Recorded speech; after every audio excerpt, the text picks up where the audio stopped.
one also on Team USA for this guy. Paul Skeens is his name, I believe. Yeah. He's also listed as a pitcher and an infielder. I mean, I definitely think you're going to see more of that with how successful it has been for Otani. As Lauder throws a first pitch strike to the next batter, Takuma Hayashi.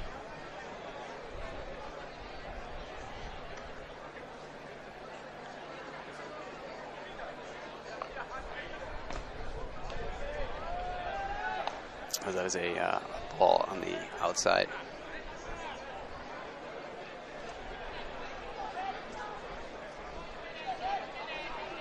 And Lauder does have a very nice head of hair. It's funny because I, like I said, I was at the hotel a couple days ago when USA arrived, and Lauder was standing in the lobby, and I instantly recognized him because I've been the one who makes all the graphics on the scoreboard. So I've been photoshopping players into our nice little format that we have. As there goes the runner, and it's a diving play, but can't make the play. Gonzalez at third base cannot corral it. Gonzalez moves to second base. Oh, sorry, Morales, not Gonzalez. Morales. No outs. My apologies. Up our third hitter playing beautiful job there by Hayashi. Just nice slap to the left side. Shortstop going to cover the bag. The runner in motion, and nothing anyone can do about it. But a very good job. Nice fundamental baseball, as we talked about there, by Team Japan. Wouldn't be surprised to see them, try something else here. They're going to be aggressive, that's for sure, and I think that's so important for these young guys on Team USA. To see how other teams and other countries are doing it. It's a great learning experience. As Lauder winds and livers, that's an 81-mile-an-hour slider. You could see the break on that one even from here. Very nice pitch. It's been interesting. I was talking to the manager for Kingdom of the Netherlands yesterday or 2 days ago, and he was talking about how excited he was to face these American pitchers. Yeah. Because he says it's just different as Lauder pumps another slider in there, swinging strike for Hirose. He was talking about how it's such a good experience for his hitters too to see. He said there's a couple of guys coming in, and every single one of them throws 95 or up. Exactly. You get that velocity that a lot of times, and guys from the Dominican and from Cuba and from the U.S. seems to be the Western countries. They all throw so hard. I remember a couple of years ago we had a combined no-hitter for Team USA. And every single one of those pitchers ended up obviously being drafted, but also most of them made the major league. I think Tyler J is the only one who hasn't made it to the major leagues yet, if he is still active. As there goes a grounder to Morales, who steps on third, throws him out of it. That's a nice double play right there by Yohandi Morales. Yeah, bad luck that time for Hirose.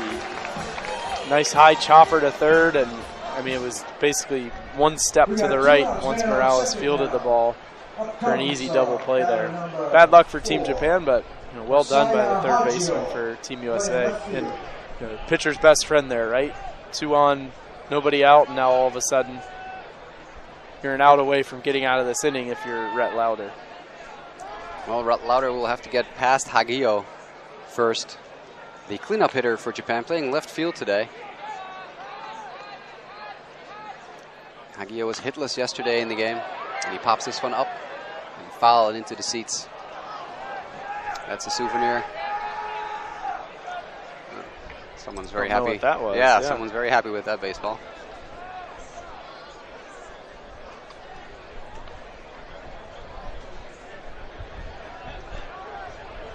Yohandi Morales, the player who just made the double play at third base for the U.S., plays for the University of Miami. So that's another kind of sort of Floridian, but yeah, I don't think you guys are friends, right? Florida, Miami, you guys are not exactly friends? Not in the same conference, but definitely rivals. Rivals, in you're a right. sense, yeah. Very good baseball program at University of Miami. Yeah, that's right. Going back for decades. We have multiple University of Miami major leaguers here. Zach Collins, the most recent example, who is now in the Blue Jays organization after being a top 10 draft pick for the White Sox. Got a lot of good talent. I think one of the reasons you see a lot of really good baseball players coming from southern states like Florida and Texas and all around.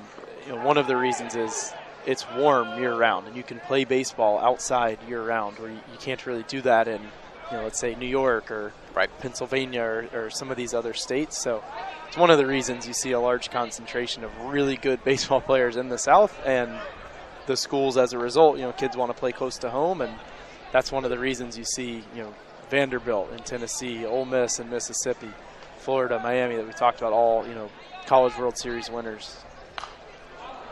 As Hagio pops it up and over our heads, so that's a foul ball. And the stadium PA system has some fun with that.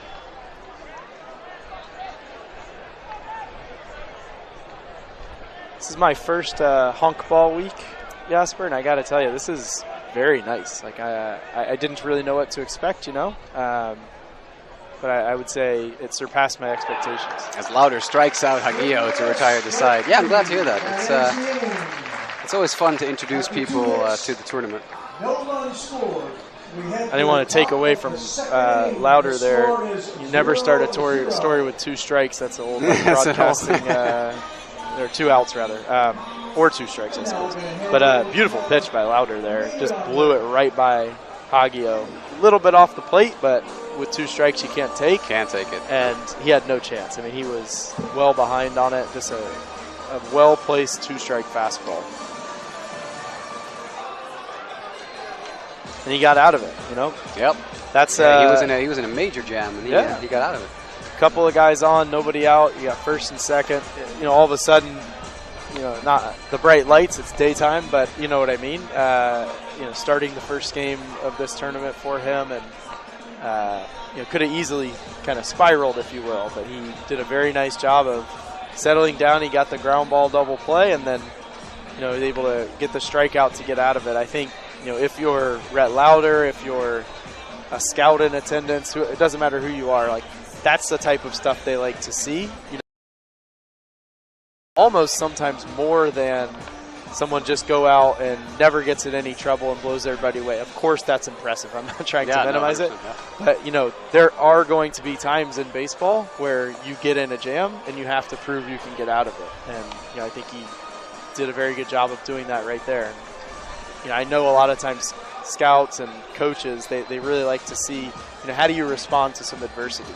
I'm not trying to, make it more than it is, but I think, sure. It's all about first inning, too, right? Yeah, exactly. At first inning, a very brief glimpse. I think everyone probably pretty impressed. And the stuff is there, obviously. I mean, that fastball he put him away with there at the end was impressive. Yeah, you won't get on this team without at least some skills. But I'm excited to see what Shoji is going to do this inning. The U.S. team has seen him now. They've talked to each other, as we saw in the first inning with Jacob Gonzalez talking to the on-deck hitter about what he saw from Shoji. So now they've talked about him. They've seen his pitches. So now it's a matter for Shoji to make sure he keeps the United States off the bases. Yeah, I think a guy like Shoji is never going to just give in and give up hits. What do you want to drink, Sean? I'm fine. You're fine? I'll take a 7-Up. Thank you very much. He's going to make it very difficult. Like, Team USA is going to have to earn whatever they get today against Shoji. You can tell, similarly to Lauder, first inning he was in a jam, got out of it by making some very good pitches, and I would expect you'll see him continue to do that. We got a 1-ball, no strike count here on Kyle Teal, who's the hitter for the United States right now. Digging in from the left side of the batter's box. Some action down in the Team Japan bullpen. There's a lefty warming up. I can't see the number. So we were talking about Shoji, pitching from the stretch. I don't know if that's any, reason because he's typically a reliever. I don't know, but some action. I don't know if they have an intention of bringing anyone in or just getting someone loose and maybe getting some work in. But nonetheless, there is someone warming up in the bullpen. Japan does have a tendency to do that, especially with these university teams here at the tournament, is where they cycle through their pitchers quite regularly, quite quickly. Yeah, quite quickly. Just to give them all, experience. Exactly, yeah. And, while this is a very fun tournament, of course, it's not like it's not a World Cup. Correct. Yeah. There are world ranking points to be earned here, WBSC points, but it's a small amount. As Teal rounds it to first, and he's out. I think he's saying it hit his foot. No, I think he's saying that it hit his. He's saying it hit his foot. Yeah, he's pointing at his toe. toe. So it would be a foul ball. But the home plate umpire is saying no, so he's going to go consult with the other umpires. They're going to talk it over. That's why he didn't run out of the box. He's saying he grounded it off of his foot, which of course would make it a dead ball, foul ball. Let's see if we can get a replay of that play. I'm looking back to our producer. Can we get a replay of that last play or no? Yeah? No replay. Okay. That's okay. This is one of those where... Yeah, they're awarding him... No, they're actually calling him out. Wow, that is crazy. They're saying it didn't hit him. Yeah. Well, at least there's not enough to overturn it. No one had definitive... Yeah, I mean, no one's going to get a better look at that than the home plate umpire, and if he didn't know, there's really not much you can do about it. Home plate umpires with Jeffrey Bensnyder. Crew chief Roy van der Watering at first base is also getting involved now with the explanations to Mike Bianco. Yeah. It's a very short discussion. I mean, there's really nothing you can say, right? Right. The home plate umpire essentially just says, I didn't see it, and there's nothing that we can do about it. And, Bianco's not happy, but it is what it is. Goes down as an out. It's a rookie umpire behind the home plate, by the way. Jeffrey Bensnyder, a very young umpire from the Dutch Major League Hoofdklasse. He was making his Honkbalweek debut here today. Did you see the speed on that one? I didn't catch that. I didn't catch it either. That was one of the first real power fastballs I think we've seen from Shoji. I was curious how hard it was. No, I missed it. Yohani Morales has stepped in. He's got one strike. Here comes Shoji's pitch. That looked another like fastball. 93 miles an hour. Pitch before looked a little harder to me, so I'm wondering if it was maybe 94, 95. We're talking about some of these power arms on Team USA, but mid-90s is nothing to shake a stick at, as they say. That's a nice pitch, and I think the first one caught the batter Morales off guard. You could kind of tell he flinched almost a little bit. We've seen him for a few hitters, and I don't think he had shown that velocity until Morales. Well, that could be a part of what we were just talking about at the start of the inning, is how is Shoji going to approach this second inning? Well, apparently he's pulling out the bag of tricks. Yeah. He was like, well, you've seen plan A, I got plan B in my back pocket. That's it. 0-2 count to Morales. Here comes the pitch. Shoji winds. Beautiful. Swing and a miss. Beautiful pitch. Yeah, I'm really impressed with Shoji. He's almost pitching backwards a few times, and you can tell he knows exactly what he's doing, and he has a plan up there, and he's very good at keeping these guys off balance. That at-bat right there, the first pitch and the last pitch, I think Morales was expecting the total opposite of what he got both times. And, that as a pitcher, if you can keep him guessing and keep him doing it incorrectly, you're going to be very successful. As you can tell from watching the stream, we've been able to get our graphics on the screen as well, so you can see who's batting. Trey Morgan from New Orleans, Louisiana, as you can see, plays for Louisiana State University, so he's got a short way to go. Another SEC school. Yep. A teammate of Dylan Cruz at LSU, who we talked about earlier in the broadcast. Morgan's got a nice head of hair too. He does. As that is a foul ball, and I think it shattered Broke his bat. Yeah, it sounded like it. Yep. We saw the Japanese team not just break two bats yesterday, but actually completely explode them. So me and my co-announcer for yesterday's game, Frederick van der Kooi, and I, we were talking about whether or not they should put a phone call into their bat supplier, because those things absolutely shattered. We got pieces of bat flying everywhere. Maybe it was good pitches. I don't know. Like a Mariano Rivera. Like a cutter. Yeah. Runs all the way into your hands, yeah. There were some happy kids, though, because we saw some kids running towards the Japanese dugout asking for the bat, and they were given the present. There you go. So they had something to take home with a completely exploded baseball bat from Team Japan. A lot of lefty hitters for both of these teams. Yep. Some big righties on the mound. I guess that makes sense. Which is also interesting to see that the Kingdom team, the Dutch national team, has virtually no lefties on the roster. Ah. So that's not a good thing. That's not a good thing, no. That's something that opposing teams can easily counter with righty pitching, as we saw yesterday from Team Italy, who fielded nothing but righty pitchers. Like in their game, they're 2-1 loss to Team Kingdom of the Netherlands. Trey Morgan pops it up. Yeah, catcher can't find it. Catcher can't find it, and that's because it lands on the roof. Oh, yeah, someone's got a present. Hey. Very confused man. He's wearing a New York Mets hat and a New York Yankees sweater. Oh, yeah, that is. You can't like both. That is interesting. Yeah, that's like watching Cubs and White Sox. Yeah, you can't do that. You think he has a jersey at home with one half Mets and then he's sewed a half Yankee? Yeah. Like I hate when that happens. That's like rooting for Amsterdam and Rotterdam. And Rotterdam. You can't do it. Can't do it. Pick one.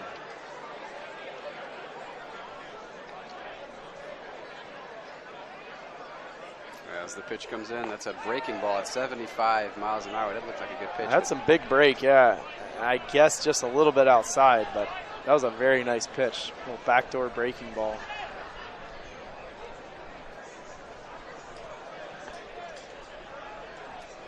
The wind is picking up left to right. We can see the flags basically pointing straight to the right direction of the field. And as Morgan fouls that one off back to the screen.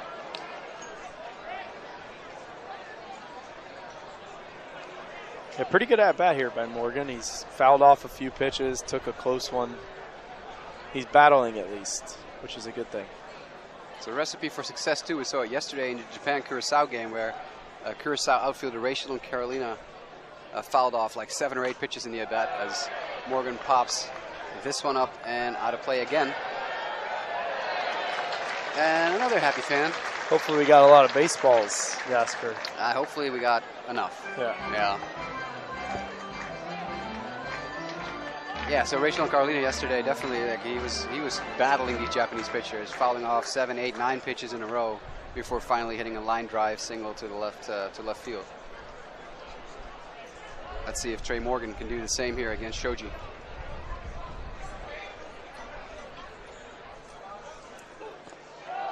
Another good take. Ball in the dirt. This is the first, I would say, really good battle I think we've seen a Team USA hitter put up against Shoji.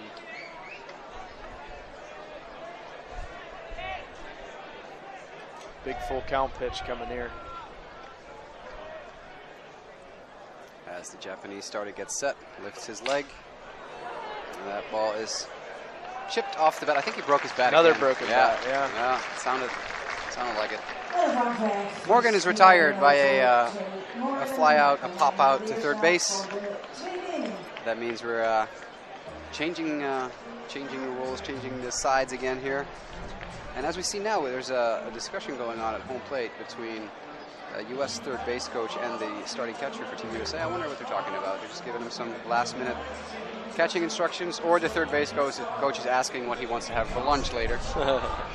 Could be anything. Could be anything. I love speculating.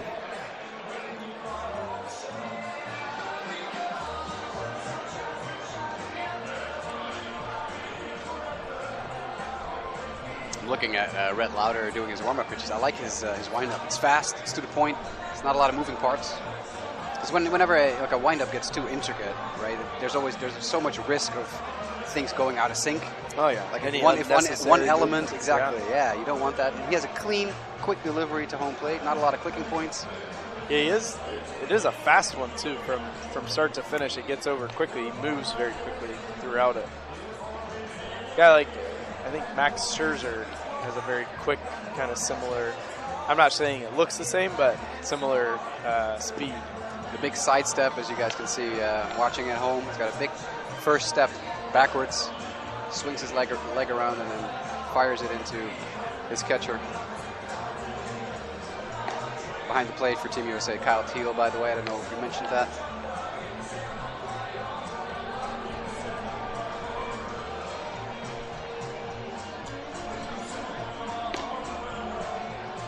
Another quick game today. We're heading to the bottom of the second, and I feel like we just started.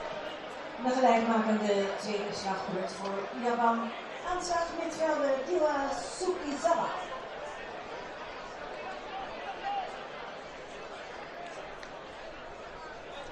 as Sugisawa steps in.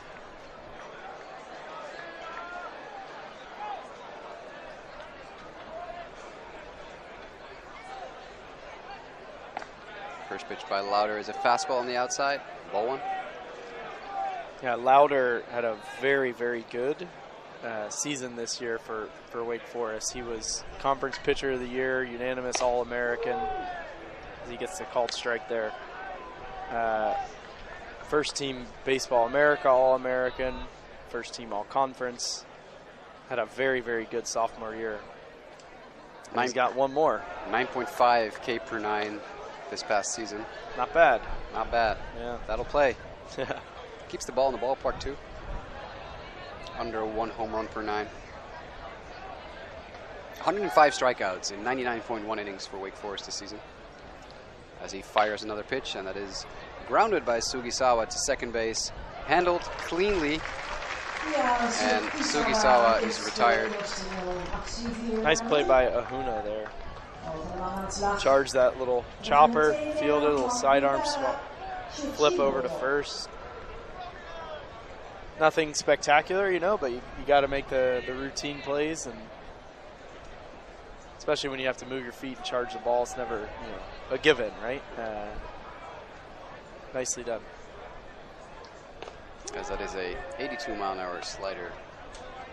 Beautiful pitch from Lauder for strike 1. Definitely a beautiful pitch. An interesting development you can spot if you look at the Lauder stat sheet between last season and this season, is that his K per 9 went down, but his strikeout to walk ratio increased.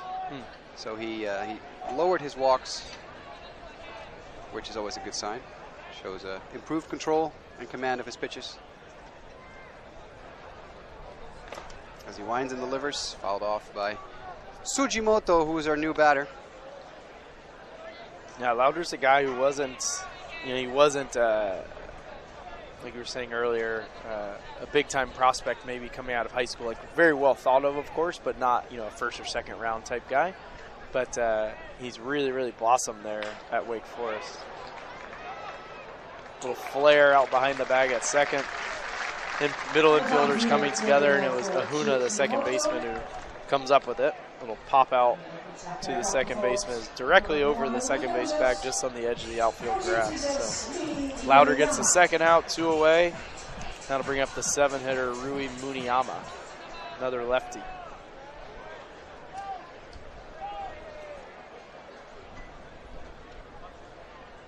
Tokyo native, plays at Meiji University. First pitch low, 1-0. As I'm trying to pull up some statistical information on Muniyama. See if I can find something on the Japanese interwebs.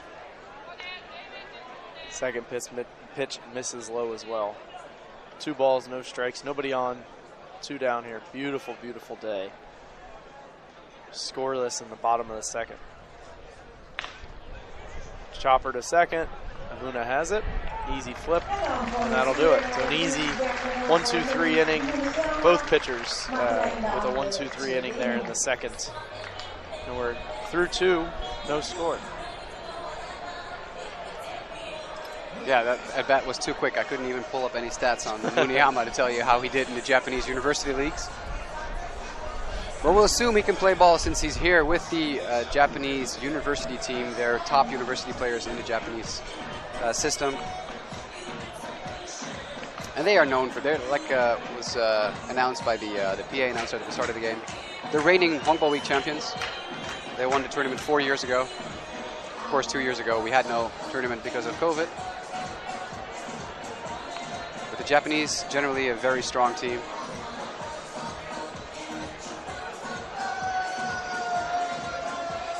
As we see the coaching staff for the Curacao team arriving at the ballpark. They don't play today. They might be here to do some scouting for the rest of the tournament. Yeah, there you go. Maybe they just want to enjoy a baseball game. That's they are allowed to do so. I would recommend it to anyone. There are thousands of other people doing it. Yeah. Well, it's really filled up. We were talking about that earlier. It's almost like I don't think there's like maybe like 5 or 6 empty seats to our right and nothing to our left. Even the left and right field extended seats, the bleacher seats, as I would like to call them, are filling up. And of course, our VIP box behind us, the very important people under the white umbrella tents. Yep. They got the shade there. They do. Very happy beer vendors selling the new Heineken Silver. Yeah, that must be a good thing for you to see. Yeah, it is. Full disclosure, I work for Heineken. With our second baseman, who had a very busy inning last inning, made all 3 outs. Our PA announcer is really into it. He is. We don't even have to talk anymore. He'll just tell us everything that happened. We got 9-1-2 due up here, top of the 3rd for Team USA. Maui Ahuna, the second baseman, and then we'll flip it over, top of the order, with Enrique Bradley Jr. and Wyatt Langford. See if Team USA can get something going here against Shoji. Big breaking ball. Yeah, huge breaking ball, 73 miles an hour. A little high, a little outside, 1-0 the count. Shoji's retired 6 in a row after the first 2 guys both reached via base hit. Oh, little check swing, foul ball. Yeah. 1-1. Maui Ahuna, in case you hadn't noticed yet, he's from Hawaii. It sounds pretty Hawaiian.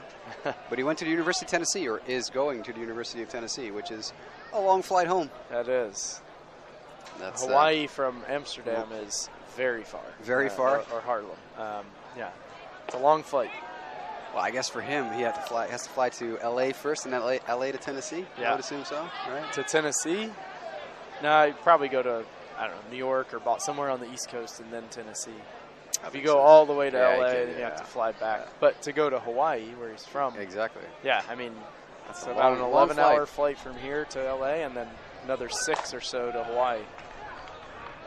It's another very good baseball program over at the University of Tennessee. Yeah, they had a very good year this season. They had their best regular season I think they've ever had. They disappointed a little bit in the postseason. Another SEC school, as we were talking about earlier. And longtime Tennessee manager as Maui Ahuna hits a base hit up the middle. That's a single for the number 9 hitter for the U.S. That's always a good thing when your number 9 hitter gets on base with nobody out. You can really start building on a rally. Absolutely. That was a nice swing. Put a nice swing, beautiful line drive right up the middle. I think the last few hitters we talked about Morales, the 2 hitters that started last inning, Teal and Morales, were kind of quick work for Shoji. But then Morgan really made him work, and then now Ahuna with a line drive base hit. So last couple of batters have at least looked a little more locked in, let's say. Speaking of Ahuna's alma mater, University of Tennessee, several years ago, Team USA here at the Baseball Week, managed by Dave Serrano, longtime University of Tennessee head coach. Okay.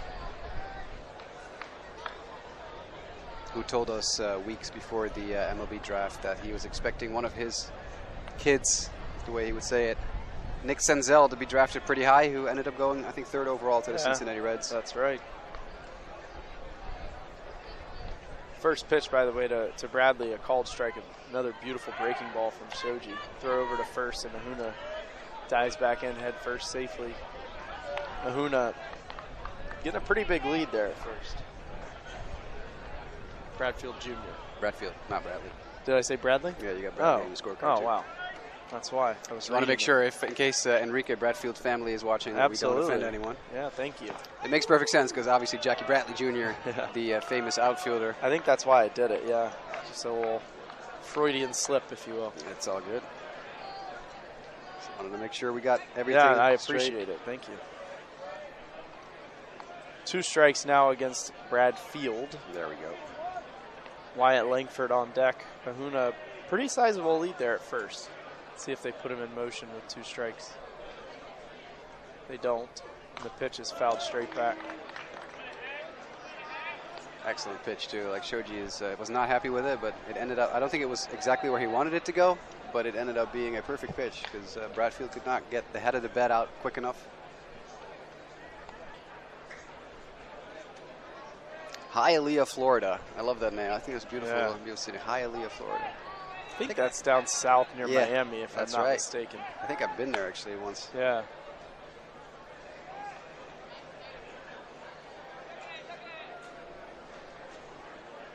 Bradfield checking in with his coach at first base. Sorry, not Bradfield. Maui Ahuna checking in with his first base coach. As Bradfield is obviously still batting right now in an 0-2 count. Shoji's pitch. Popped it up.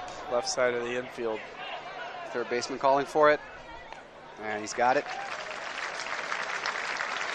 So Bradfield Jr. retired for out number 1. One down. Bringing up your man, Wyatt Langford.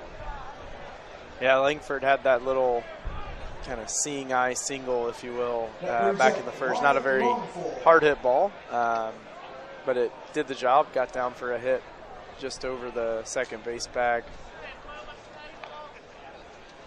Yeah, he swung so hard, I thought it was a for sure hit. Yeah. As you pointed out in the first inning, it was much closer than I made it seem. It hung in the air for a very long time. It's one of those, sometimes ball off the bat looks one way, but then kind of tricks you a little bit, and that was one of them. But just out of the dive. Langford, fly ball down the left side. That's going to get out of play into the stands.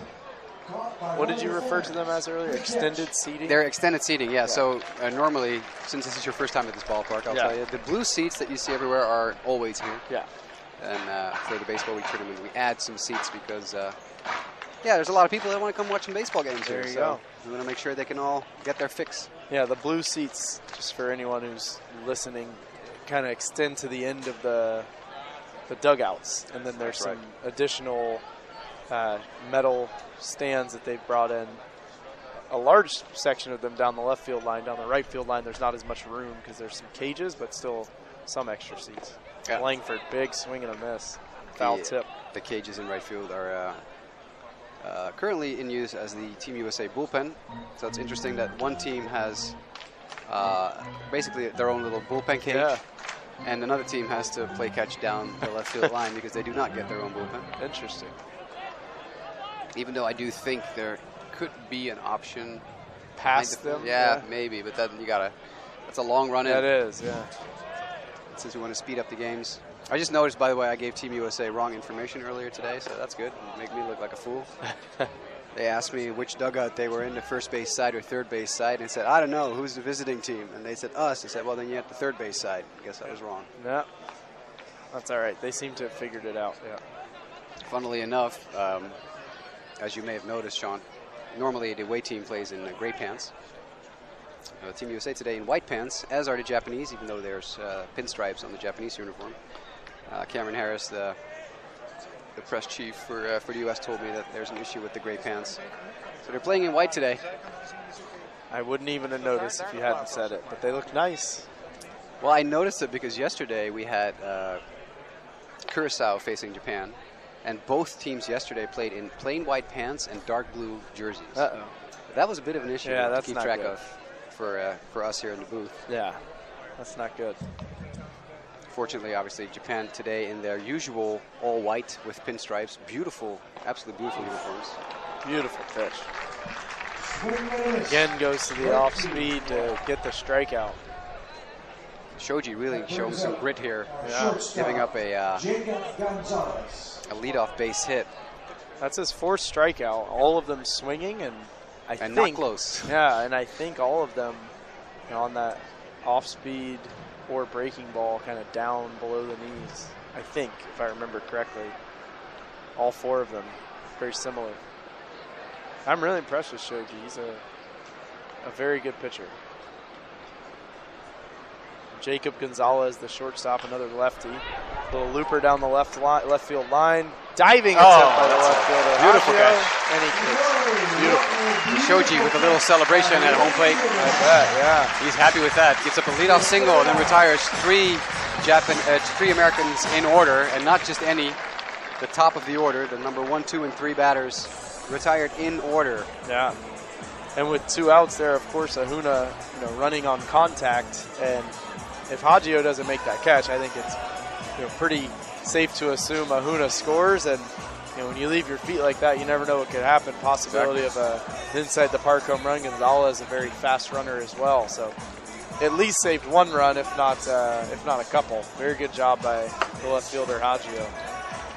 Spectacular defense. Yeah, Shoji is getting some help from the guys behind him, but that's the name of the game, right? You got to have trust in your defenders, and you got to help, just have the other team put it in play sometimes. That ball definitely was going to be fair. I thought off the bat it might go foul, but it was definitely fair territory where Hagio caught it. Excellent play. Yeah. We've seen some great defense already this tournament. Yesterday was also, especially the Curaçao-Japan game, saw some incredible defense. Some clutch double plays for the Kingdom team in the evening matchup against Italy, which was the first time that Italy and the Kingdom of the Netherlands played each other in 3 years, which is highly unusual, but obviously with COVID and everything, they hadn't seen each other in a while. Yeah. Manager for Team Italy, Mike Piazza, Hall of Famer, was not in the ballpark yesterday because he was invited to join Keith Hernandez's jersey retirement ceremony, his number retirement ceremony for the New York Mets earlier this week. So Piazza flew from Italy, where they had training camp, to New York to celebrate his buddy Keith Hernandez. And then back? And then comes right back here, and he'll be managing the next game for Team Italy in the tournament. Wow.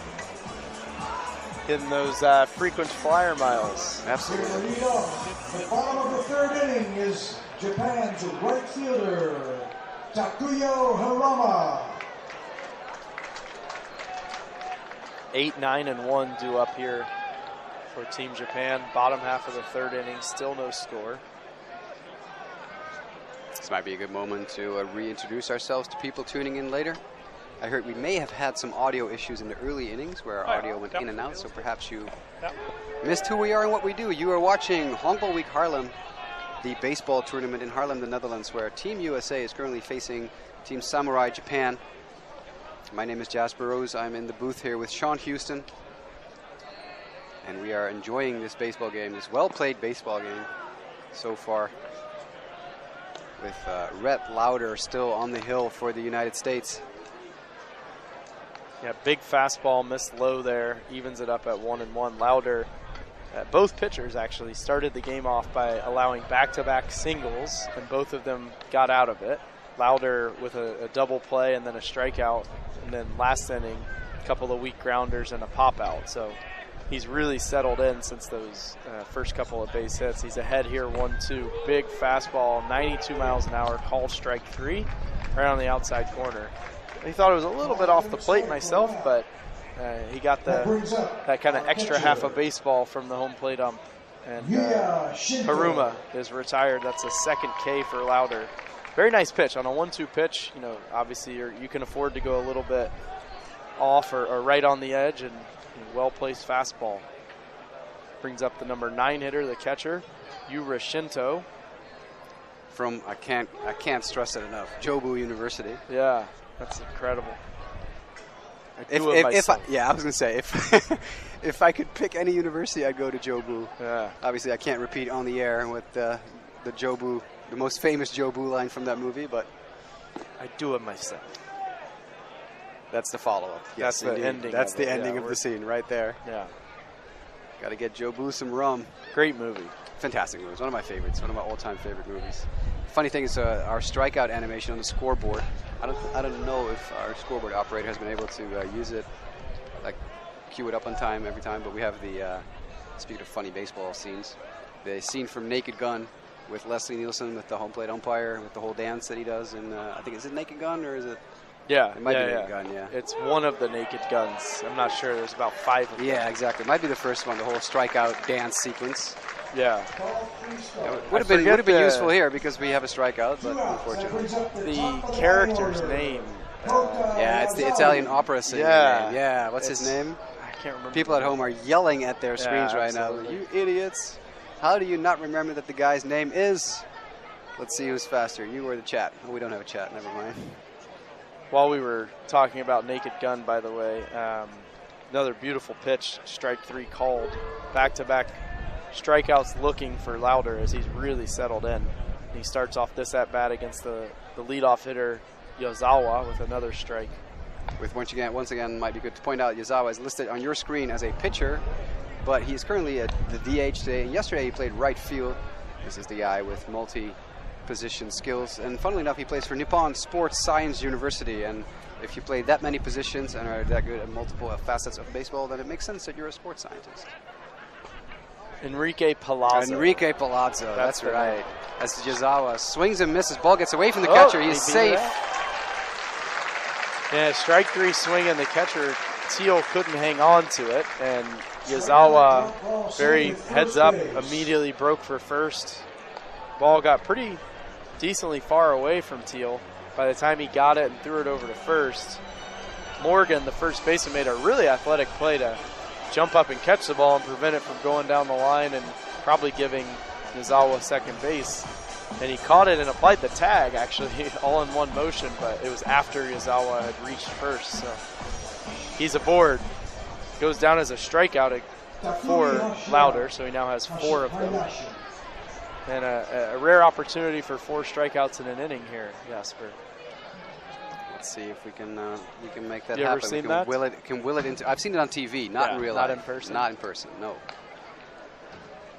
I saw it at least once. I think maybe twice in the minors. One I remember. I feel like there was another, but Lauder's not interested in throwing 4 strikeouts in an inning because he attempted to pick off the runner twice in a row. Yeah. That is one of the great things about baseball. You come to the ballpark and you never know what you're going to see. You can see something that you've never seen before or no one has ever seen before. For a game that's been around for over 150 years, it's incredible. Anything can happen. There can be plays that you've never seen before. I saw something last night in the majors. I wasn't watching live, but when I woke up, I saw the highlight as Hayashi swings and misses. I don't know if you saw it. It was the Reds and the Rays, and the game ended with a balk. I don't think I'd ever seen a walk-off balk. Walk-off balk. Yeah. The Rays pitcher, Cincinnati, had a runner at third, 2 out. Ooh, almost got him at first there. Nice pickoff attempt by Lauder. Anyways, the Reds had a runner at first, and Rays reliever kind of flinched his glove, and the home plate umpire called a balk, and the game was over. I mean, I'm sure, obviously, I'm sure it has happened. I just can't remember it. No, I don't remember seeing. Oh, ball gets away from Teal, but he keeps it in front of him so he can keep his eye on the runner as well. That's a pitch right there, though. If I'm Lauder, that was a close pitch, a borderline pitch. And I think if Teal might have caught it, maybe you have an opportunity to get a called strike. But when you drop it, it's just much easier for the umpire to move on. There goes the runner. Silly. That's the hit and run that won Japan the game yesterday. The same play with the same runner at first. I believe it was Yazawa at first too. Yesterday, who was put into motion for a hit and run play, and the ball was hit into left field to move Yazawa onto third, who eventually scored on a sacrifice fly. This time, Hayashi fouls it off into the stands. Yazawa has to retreat. And we're a strike away from a 4-strikeout inning here. Here we go. Let's see some history. I don't even know. There's a guy here, Marco Stovlar, who knows literally anything ever happened at Baseball Week. Let's see if we can find out. Fastball low. Safe. Yeah. We're a little ahead again of the stream, so sorry people for spoiling that, but he was safe. Nice job by Yazawa. Got a good jump and a really good throw by Teal. Right on time, quick release, right on target. Yazawa, a good kind of feet first slide to the outside part of the bag, so that way the fielder has to bring the ball all the way over, and by the time he did, he was there. 3-2 the count. That's low. He walks him. There's still a chance for a 4-strikeout inning. There is. Just have to extend it one more batter or more. As the PA announcer plays some Formula One sounds to more or less congratulate the runner with the stolen base, which is fitting because we're not far. There's a Grand Prix again today, Austria today. Is there? We're not far from the track here. No, we're not far at all from the Dutch Grand Prix track Zandvoort, at all. right? Correct. The same company that did their support for their payment system is working the baseball league tournament. Ah, very nice. They are used to big crowds. They are, I mean, yeah. I'm not saying that this is the same size as a Formula One crowd, because it's not. But it's good to know that we have some very capable people taking care of our payment system here. Yeah. Contact and cashless payments here at the ballpark only this year. No cash at all. So we really rely on these people who run the payment system to not screw it up. Because if that system goes down, you're not buying a hot dog. No. Yeah, no pressure if they're listening. Right, yeah, no pressure at all, people. Oh, Lauder wanted to do some picking off, or at least scared a runner a bit. But his middle infielders were nowhere near the bag, so no pick-off attempt. Yeah, Gonzalez, the shortstop, nowhere near the bag. And there goes our chance for a 4 strikeout inning, unless Ahuna drops it. And he doesn't. Pop out to second and kind of shallow right center, and that will end the inning. So 3 strikeouts, a walk, a couple of men left, and we're through 3. 0-0 the score. So through 3, Team USA, no runs, 3 hits, no errors. And Japan, no runs, 2 hits, no errors. As we're having a little fun here in the production booth, as the gentleman with the white hair you just saw on your screen is the chairman of the board for the production company that runs our stream today, who is in attendance today to visit to see how we're doing. He's not watching the stream, he's watching the game, so that's good. He's got his priorities perfectly straight. That's good. Frank Mathuis, the director of 360 Sports Intelligence, who has been kind enough to not only loan us his 2 of his excellent producers for this week, but they're also responsible for the entire technological infrastructure here at the ballpark when it comes to cameras, and basically the live feed you're watching we can offer you courtesy of 360 Sports Intelligence and our 2 producers, Samantha and Jeroen, who are behind me. After a very stressful day yesterday, they worked tirelessly to fix it all, and I couldn't be happier with these two producers. They are the best I could have asked for. All smiles today, I can tell you, Sean. Yesterday there were some tense moments trying to figure out why we couldn't sync the audio with the video feed yesterday. Nothing more stressful when you just can't get those things to work. I've been there. Especially when you have no idea why something is happening. That's the worst. We're like, oh, we have never seen this before. Like, where is this coming from? They figured it out, and we're all good. And I think today has been it's been a great day. I'm having fun, man. I'm enjoying my time with you and enjoying talking baseball with you. Absolutely, yeah. It's nice to be back in the saddle, as they say. I'm enjoying it. Something completely different than your work for Heineken, I'm sure. Yeah, absolutely. Very, very different. It would be weird if you would be sitting in your office and suddenly start talking about ball baseball on the outside. Yeah, that'd be weird. Yeah. I think they would need to check me out. As we get underway here in the top of the 4th inning. Fastball inside 1-0. Cruz struck out swinging back in the first. If you remember, some big hacks he took against Shoji. He takes low and away, 2-0. I think that's the same left-hander who was up earlier. Now throwing again in the Japanese bullpen.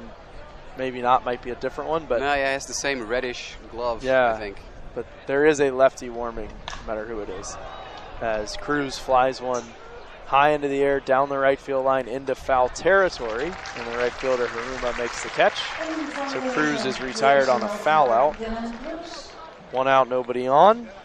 And that brings up Braden Taylor. Taylor, the DH, batting number 5 today for Team USA. Lefty flew out to right field back, ending the first inning. The Utah native, as we talked about, he attends Texas Christian University, which is in the Dallas-Fort Worth area. I think Fort Worth, if I'm not mistaken. You are correct. Breaking ball low and in, 1-0.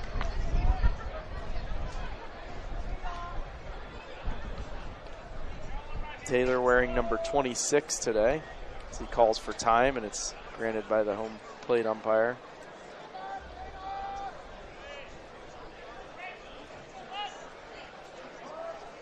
Again, with a big smile. I mentioned this before. We didn't have the graphic up on the screen for you guys to see, but you can see the big smile for Braden Taylor.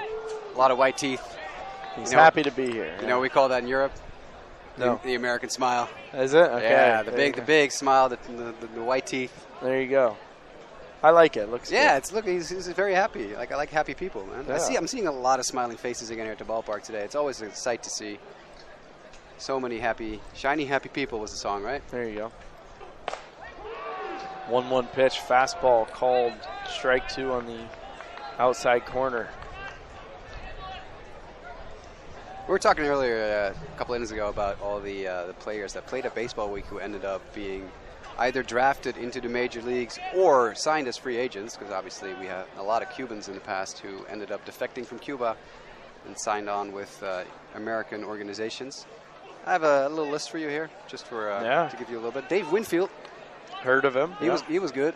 Yeah. He was pretty good. 3,000 hits in the major leagues for the Padres and Yankees. Also an MLB Hall of Fame member. Matt Stairs. Remember Matt Stairs? Yeah, absolutely. The Pudgy. Yeah, I was going to say, how can I say this nicely? Pudgy with the mullet.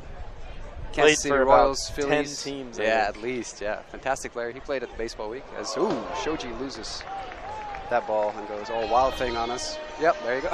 The breaking ball right before that didn't break kind of how he wanted. It wasn't obviously that dramatic, but then that one just totally came out of his hands wrong. That's a couple of pitches in a row. He goes to the rosin bag. For whatever reason, not able to get proper grip. A little disconcerting if you're the batter, though. And you have a guy throwing mid-90s, and he sails one to the backstop. Full count pitch, 3-2. Broken bat, a little flare right back to the pitcher, and Shoji makes the catch, 2 down. A lot of broken bats today for Team USA. Are they throwing baseballs or bricks? Yeah. I don't know. By the way, Matt Stairs, Canadian Baseball Hall of Fame member. We should mention that. We've seen Mark Pryor. He used to be one of my favorite pitchers growing up to watch. He was only a very short-lived career. Yeah. Because Sad. Dusty Baker ran him into the ground way back in the day. I think he's coaching now somewhere. Pryor, I think San Diego. Is he with the San Diego Padres organization? I'm not sure, yeah. Or with San Diego State or something like that. I forget. Yeah. Somewhere in the California area. I believe he's from. Yeah, I just remember hearing recently he was coaching. That's smacked to center field by Teal. That is caught in center field. Teal is retired. Another quick inning. Shoji really, I'm not going to say making light work of the U.S., but he's definitely hasn't really been in trouble aside from that little leadoff hit in the last inning. Yeah, he's given up 3 singles. He's through 4 scoreless. He hasn't walked anybody. He struck out 4, and really maybe 2 very hard hit balls, I'd say. The single by Ahuna last inning, and then the line out there by Teal. The center fielder, Sugasawa, kind of misjudged that one. He ended up catching it with his glove facing up, down around his shin. It's a little one of those line drives. It's just kind of tailing, and with the wind, it's really hard to judge. But yeah, I guess no harm, no foul, right? He came up with it. But right. Yeah, Shoji threw 4 scoreless. I think if that is his day, I think a very good outing for him, and that is going to be the day for Rhett Lauer. So the starter for Team USA, 3 very solid scoreless innings. He struck out 4, walked 1, and gave up a couple of hits. So our new pitcher is Carter Holton. Carter Holton, who pitches for Vanderbilt University, which I always refer to as the pitching factory of American college baseball. Incredible amount of talented major league pitchers have come out of Vanderbilt. David Price, you know him well from your time in the Tampa Bay area. Sonny Gray. Carson Fulmer, not as successful as most White Sox fans would have wanted. And of course, current Dodgers ace Walker Buehler, also a former Vanderbilt product. I'm sure there's more we're not thinking of as well. They've had a very good run of it. Their head coach there is very, very good. I can't remember his name off the top of my head, but they won the College World Series a few years ago as well. Really good program there in Nashville, Tennessee. Small school, but a powerhouse in the game of baseball. Tim Corbin. Thank you, Jasper. You got it. Looked it up on the laptop here. Has he ever coached this Team USA team? Do you know? No, he has not. I don't remember him well, not coaching here. At least. Yeah, not here at least. Yeah, for sure. No. Now, I do remember Dave Serrano. I mentioned him before, from the University of Tennessee. And obviously this current iteration of Team USA, led by reigning College World Series champion Mike Bianco, who led his Ole Miss Rebels to the College World Series title just a couple of weeks ago. That's right, yeah. Quick turnaround for him. Absolutely. Yeah. And there's a couple of guys from that team on this team as well. Correct. A couple of his players. Jacob Gonzalez and pitcher Hunter Elliott. Yeah. So, Carter Holton has been announced here on the stadium in PA as well.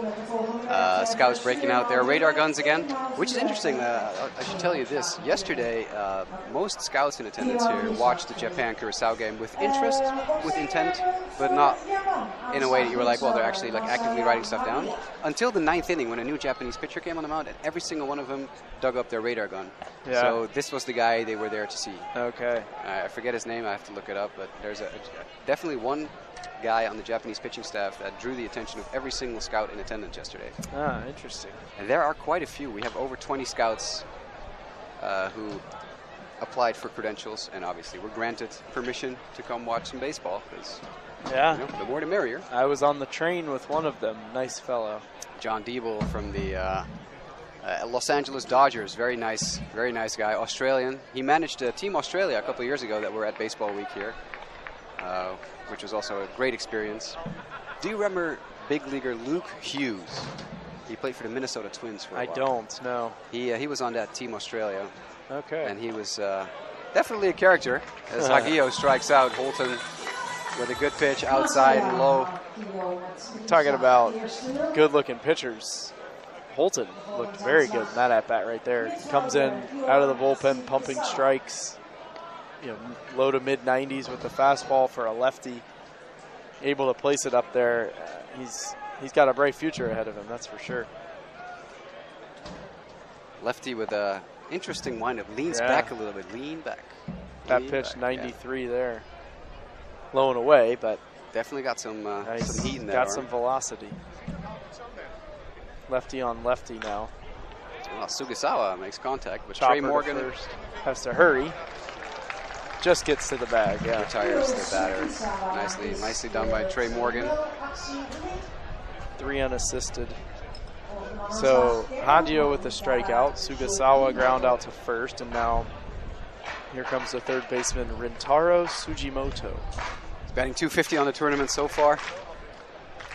Right-handed batter from Sendai University in Japan, born in Shibato, or at least he's from Shibato, Japan. Popped out to second. Shibata, I should say. Shibata. It's on the screen, people. Come on. Just to give you a couple more names, Sean, of former pro baseball players that we have seen here, as Tsujimoto fouls off the ball over the backstop. And behind us, Mark Teixeira, longtime Yankees and Angels first baseman, or Rangers first baseman too. Ryan Howard, whose left-handed swing I always really enjoyed. Oh, yeah. Known obviously from his guest appearance in the TV show The Office. Dustin Pedroia, AL Rookie of the Year in 2007, AL MVP in 2008, was on Team USA a long time ago. Interesting. I didn't know that. Yoenis Cespedes, the Cuban star outfielder for many teams in baseball, whose half-brother is currently a prospect in the Chicago White Sox organization, Yoelqui Cespedes.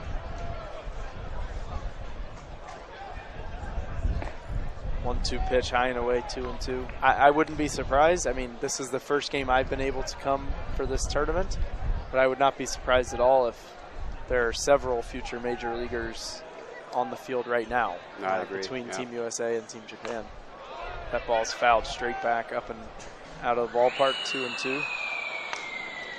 Carlos Rodon was a member of Team USA. He currently pitches for the San Francisco Giants, threw a no-hitter in Major League Baseball in 2021. Yeah. Then with the Chicago White Sox. Andrelton Simmons for Team Curacao participated in the Honkbalweek several years ago. Swing. Oh, it's a nasty pitch, 77 mile an hour. Slider high and in. That's a spectacular inning by Holton right there. A couple of Ks and a weak ground out to second, and he pitched ahead. Very good job by Holton. And that's what you want out of a reliever specifically. Like, come in, throw strikes, especially, in a close game. We're scoreless right now. the last thing you want to do is have a guy come in and labor and take time and walk guys and hit guys. Like, just go after them. Your defense has been very good today. Both defenses have. That's exactly what you want. I mean, we are going to get a new pitcher now. Number 19. Japan. Let's see who's listed as number 19 on our roster for Japan. That would be Ryuhei Sotani. Not Shohei Otani, but Sotani. Ryuhei Sotani. Who is a lefty pitcher from Hakuo University in Japan.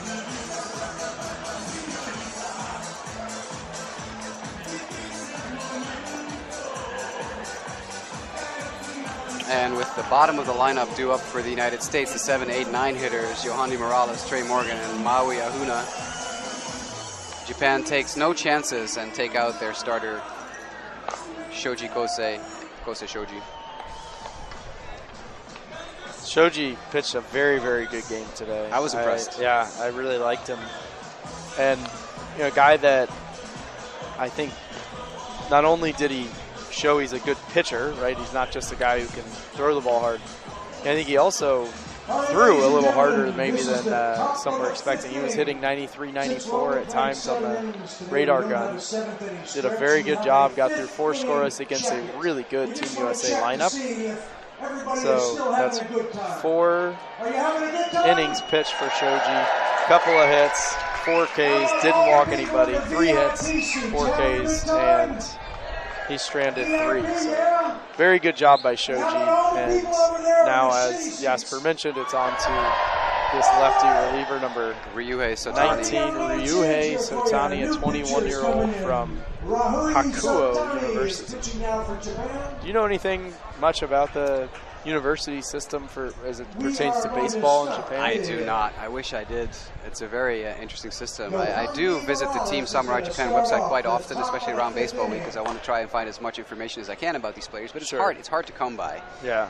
It's not easy to find like stats or standings. At least I don't know where to find them. So if any people from Japan are watching, they go like, "Well, you have no idea. We have this whole treasure trove of information about the Japanese baseball system. Please do email it to Jasper@Honkbalweek.no." There you go. Then I would love to have it. We do know there's definitely people watching from Japan. I have received emails from Japan already regarding yesterday's stream. Arigatou gozaimasu. Exactly. That's all you know I it. can say. Yeah, my Japanese is pretty fluid. Depends on how much Japanese I've heard around me. Yeah. As the first pitch for Sotani to Yohandi Morales is a strike on the inside. I got a couple more for you. Yeah, keep it going. Yeah, we can keep going. As Morales hacks and misses. That was a beautiful swing, by the way. He didn't hit the ball, but it's a good swing. Who do we have? Chris Bryant, NL Rookie of the Year in 2015 and NL MVP in 2016. Steven Strasburg, the World Series MVP in 2019, was the ace of Team USA way back in the day. Big swing and a miss. Yeah, that's a good pitch. That is a good pitch. Sotani making light work here of Morales, who once again walks by Trey Morgan and gives him some information. Morgan, who, I don't know where he's going, but he seemed to stroll towards first base with the bat in hand. But he's reached the batter's box now, so he can dig in against Sotani. See if one of these lineups can get something going, because neither of them right now has really done a whole lot. We haven't had a batter get past second base. Team USA hasn't had anyone get to second base since the first inning. So, really no true threats, if you will, any scoring threats for either team, but particularly for Team USA, as since they got the couple of leadoff singles 2 in a row to start the game, they've had one guy reach base, and that was Ahuna back in the 3rd on the leadoff single. But we've had 3 1-2-3 innings mixed in there. That's another great pitch, and an excellent job by catcher Shinto to frame that just a little bit. He pulled it in just enough to sell That's it a to. skill, absolutely. to umpire Jeffrey Benson. That's a skill that we're about to lose in a couple years with the ascension of robot umpires through the ranks in the minor leagues. We're going to have that here at Honkbalweek? Not for the foreseeable future. let them figure it out in the pros first, and we'll see what we can do then.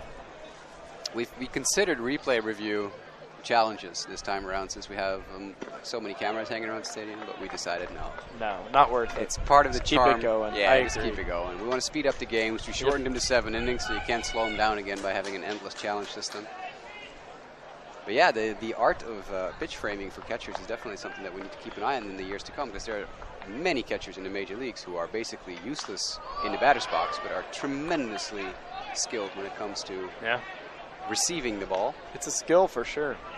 And as a former catcher, I gotta say, I do find it unfortunate that framing might disappear with the arrival of robot umpires. Trey Morgan, the batter, by the way, Jasper, he had a really good at-bat back in the second inning and a very good at-bat here on a 3-2 pitch. He takes a called strike 3. He thought it was a little bit off the plate. He was on his way to first, but he's rung up for out number 2. So back-to-back Ks for Satani to begin his day here, top half of the 5th inning. Yeah, he's looking tremendous, Satani. Yeah. Really not afraid of anything. Challenges the hitters. Like see ball, hit ball. Yeah, Morgan spoiled off the first full count pitch and then took the second one. That's called strike. Beautiful 73-mile-an-hour breaking ball. As Louis Sinders, the bullpen catcher for Team Kingdom of the Netherlands, has arrived in the ballpark. That means that Team Kingdom is in the house, ladies and gentlemen. Later today, obviously, we will have the incredible game, Team Kingdom of the Netherlands against Cuba, for you live here in this location. You go to honkbalweek.nl, click the live stream button, sign up for free for honkballsoftball.tv, and you can watch all games live with us here and enjoy some beautiful summer baseball. Oof. That was a little outside. It looked a little outside to me, but called a strike by home plate umpire. So Ahuna now behind in a ball and 2 strikes. I thought it was a little off the plate. It sounded like you did too, yes. I don't know if you just noticed what happened to my left. No. As Ahuna strikes out. I mentioned the bullpen catcher for Team NL, which is Louis Seniors, who's also an incredibly talented videographer, and he does an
alcohol percentage. Gotcha. Healthier. Yeah. It's a healthy beer. Hey, responsibility is a big thing for us. I do agree with that. We're getting underway here in the bottom of the 5th inning. It's still tied at 0, as you can see in the scorebook in the top left of your screen. As Carter Holton is still on the mound for the United States, and he's facing Rui Muneyama from Meiji University in Japan. Double barrel action down in the Japan bullpen as well. A couple of righties getting loose. We're going to probably see a lot of new pitchers these next few innings, I imagine. I would assume so, especially if the score remains tied through the 7th inning. We play extra innings until there's a winner. Okay. We do play so by speed-up rules, so we'll put runners on the bases. Oh, nice. Good. And I like see that. what happens. 1-1 pitch, flail, swing and a miss. Ball and 2 strikes as Holton. I really like pitchers like this, and you're a White Sox fan, right? I so am you indeed, appreciate yeah. it from Mark Burley back in the day. Absolutely, the speedy. When they get the ball and they go. And you see Holton, he finishes his windup, he gets right back on top of the mound, and he's ready. He's instantly looking in for a sign. I love that. And, as a hitter, it's annoying because you don't even have time to, breathe or think. And I know it's, easier said than done, right? But I do think if you're able to do that as a pitcher and you have that kind of rhythm to your game, it keeps the hitters uncomfortable. And I think that's a big advantage that a lot of young pitchers particularly don't really understand or appreciate enough. Personally, I really enjoy pitchers that do that, and I think it's a good thing. As the ground ball goes right past the mound, up the middle, shortstop just to the left side of the bag has it, and Gonzalez throws out Muniyama one away. So Holton faced 4 batters, a couple of ground outs, and a couple of strikeouts. Really good start to his tournament. I don't think he's shaken off his catcher once. Yeah. Just whatever. Another Mark Burley thing. Another Mark Burley thing. There's a story about Mark Burley as told by his longtime catcher, A.J. Brzezinski, that in all the years they played together, Mark Burley shook him off exactly once, and that was as a joke. That's funny. Holton is indeed similar. Very speedy worker. Which Beautiful I enjoy that in general. No, absolutely. Just speed up the game. Just grab the ball, throw the ball. But as a pitcher, I really do think it is a competitive advantage. Oh I really do. Back-to-back, look at that. beautiful breaking balls right on the outside miles corner. an hour. Wow. And Haruma, nothing he can do but take them, and they're both called strikes correctly, I believe, by the umpire. Now 0-2. That's outside. A little further outside, same pitch, but, why not? You're Yep. ahead, no balls, 2 strikes. So Try expand the zone, make the hitter chase something you don't necessarily want to put over the plate. I think he's thrown the same pitch 3 times. Let's see if he goes to it again, or this That's time a fastball, 93. Way outside.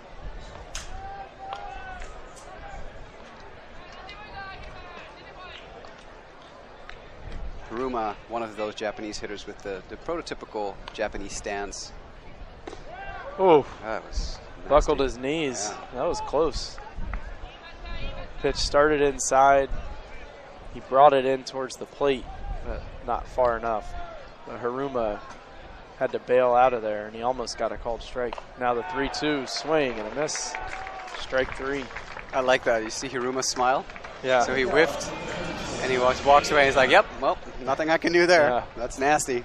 He was bailing out as Yep. he swung. You're really just trying to spoil it off there. Shinto. Wasn't able to make contact. So bring up the 9-hitter Shinto, who struck out looking against the starter Lauder back in the 3rd inning. Holton now. 5 batters, retired them all, 3 strikeouts. Not bad.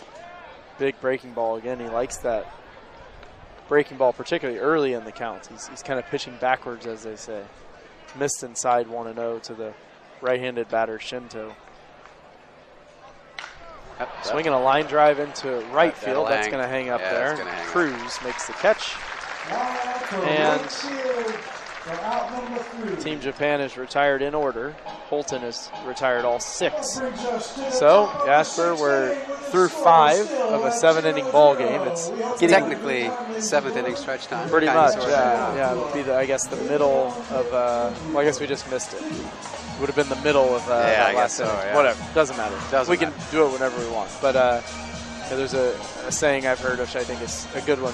It's starting to get late early in these ball games, right? And so now these managers probably going to be a little more aggressive, going to try and do a few things, and probably also be a little more aggressive using their bullpens. Because I like how Team Japan is helping Shinto, who made the final out. 4 guys came out with all of his gear, and they're dressing him on the field. I You don't can think see I've it on ever the left seen side of your screen. People watching the stream can see him on the left far side left side, dressing yeah. Shinto up. I've never seen that. I like that. That'll Teamwork, speed right? up the game too. Yeah, Like, why not? We want to play fast. We want to play a lot. Let's go. Teamwork, baby. Yeah, we were just talking about how managers manage their bullpens in this tournament. I interviewed Evert Thun, the national coach for the Kingdom team, yesterday after the game, after their 2-1 win over Italy. And I asked him about that. I asked, so how does it influence your approach to a game in a tournament where you also want to see probably as many pitchers as you can, but you also want to give your starters a chance to prove themselves? And he was like, yeah, no, it definitely influences you. For instance, yesterday's starter Lars Heyer was pulled an inning before they would have normally pulled him in the situation that they were in at that point. But I know, he said, there's 2 fewer innings to play with. So I want to, get my bullpen going. I don't want to overwork Heyer because I might need him later in the tournament. Absolutely, yeah. I mean, it makes sense, right? Yeah, absolutely. If you have 6 fewer outs you need to get, you can be a little more creative, a little more aggressive. Yeah, he didn't take any chances yesterday, did the national coach for the Kingdom team. He pulled Heyer for his best reliever, one of his best relievers, Kevin Kelly, who made light work of the Italians. We start the top of the 6th. Both teams are actually going to have their top of the order to start this inning, as Enrique Bradfield Jr. leads it off for Team USA. First pitch low and away, 1-0.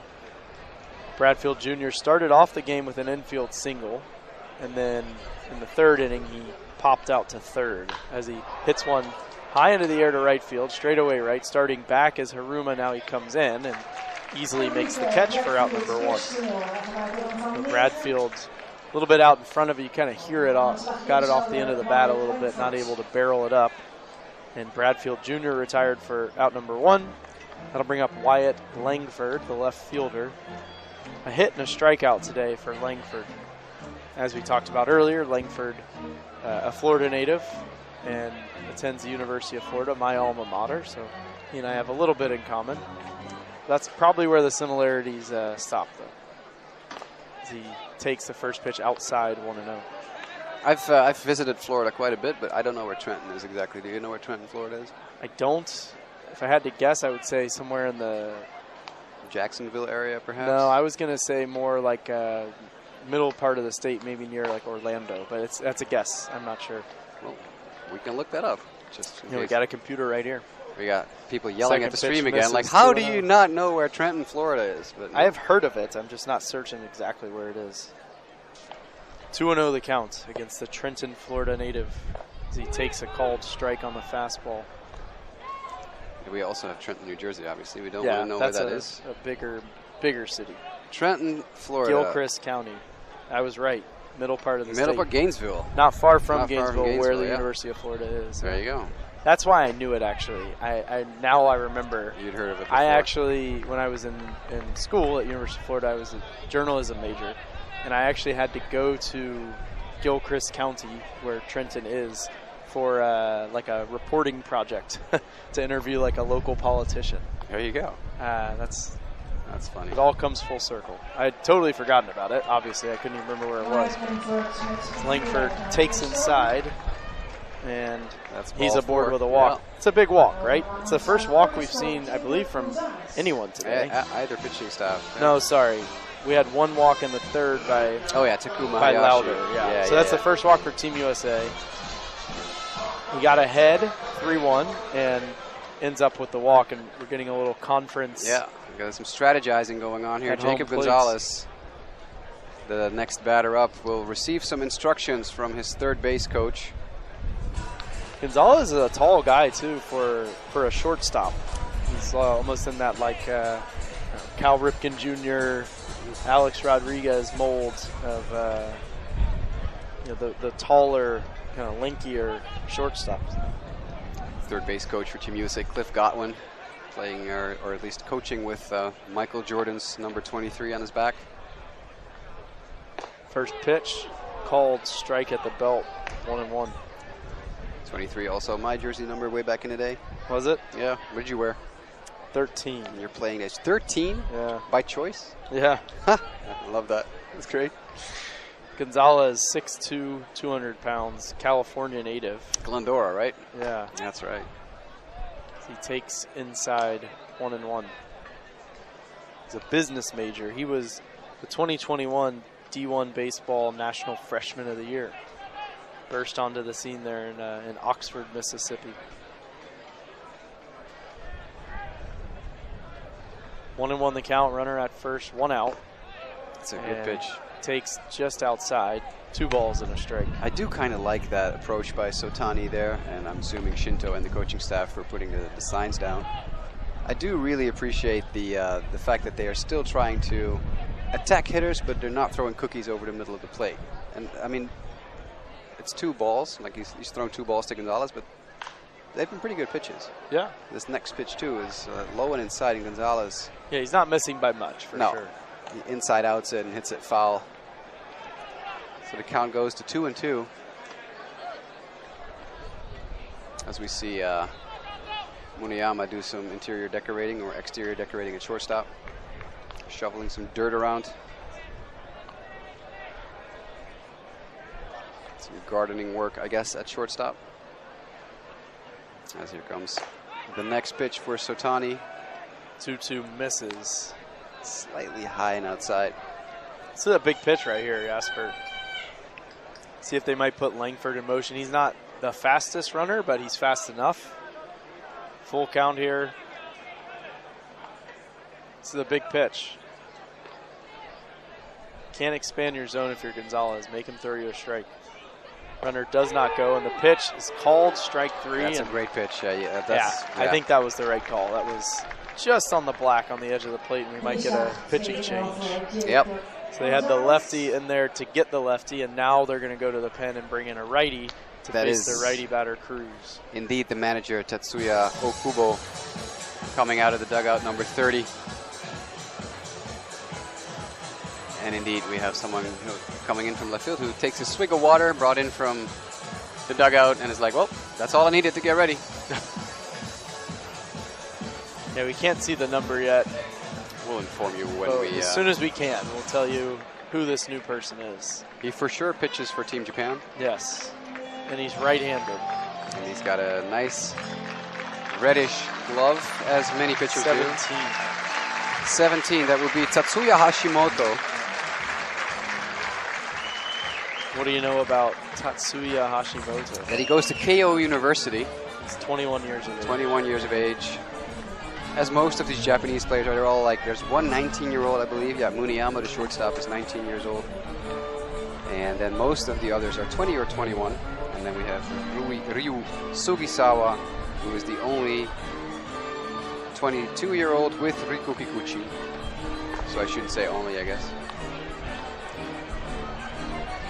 Which makes sense because we're talking about a university team here, so it makes sense that they're all in that general age range.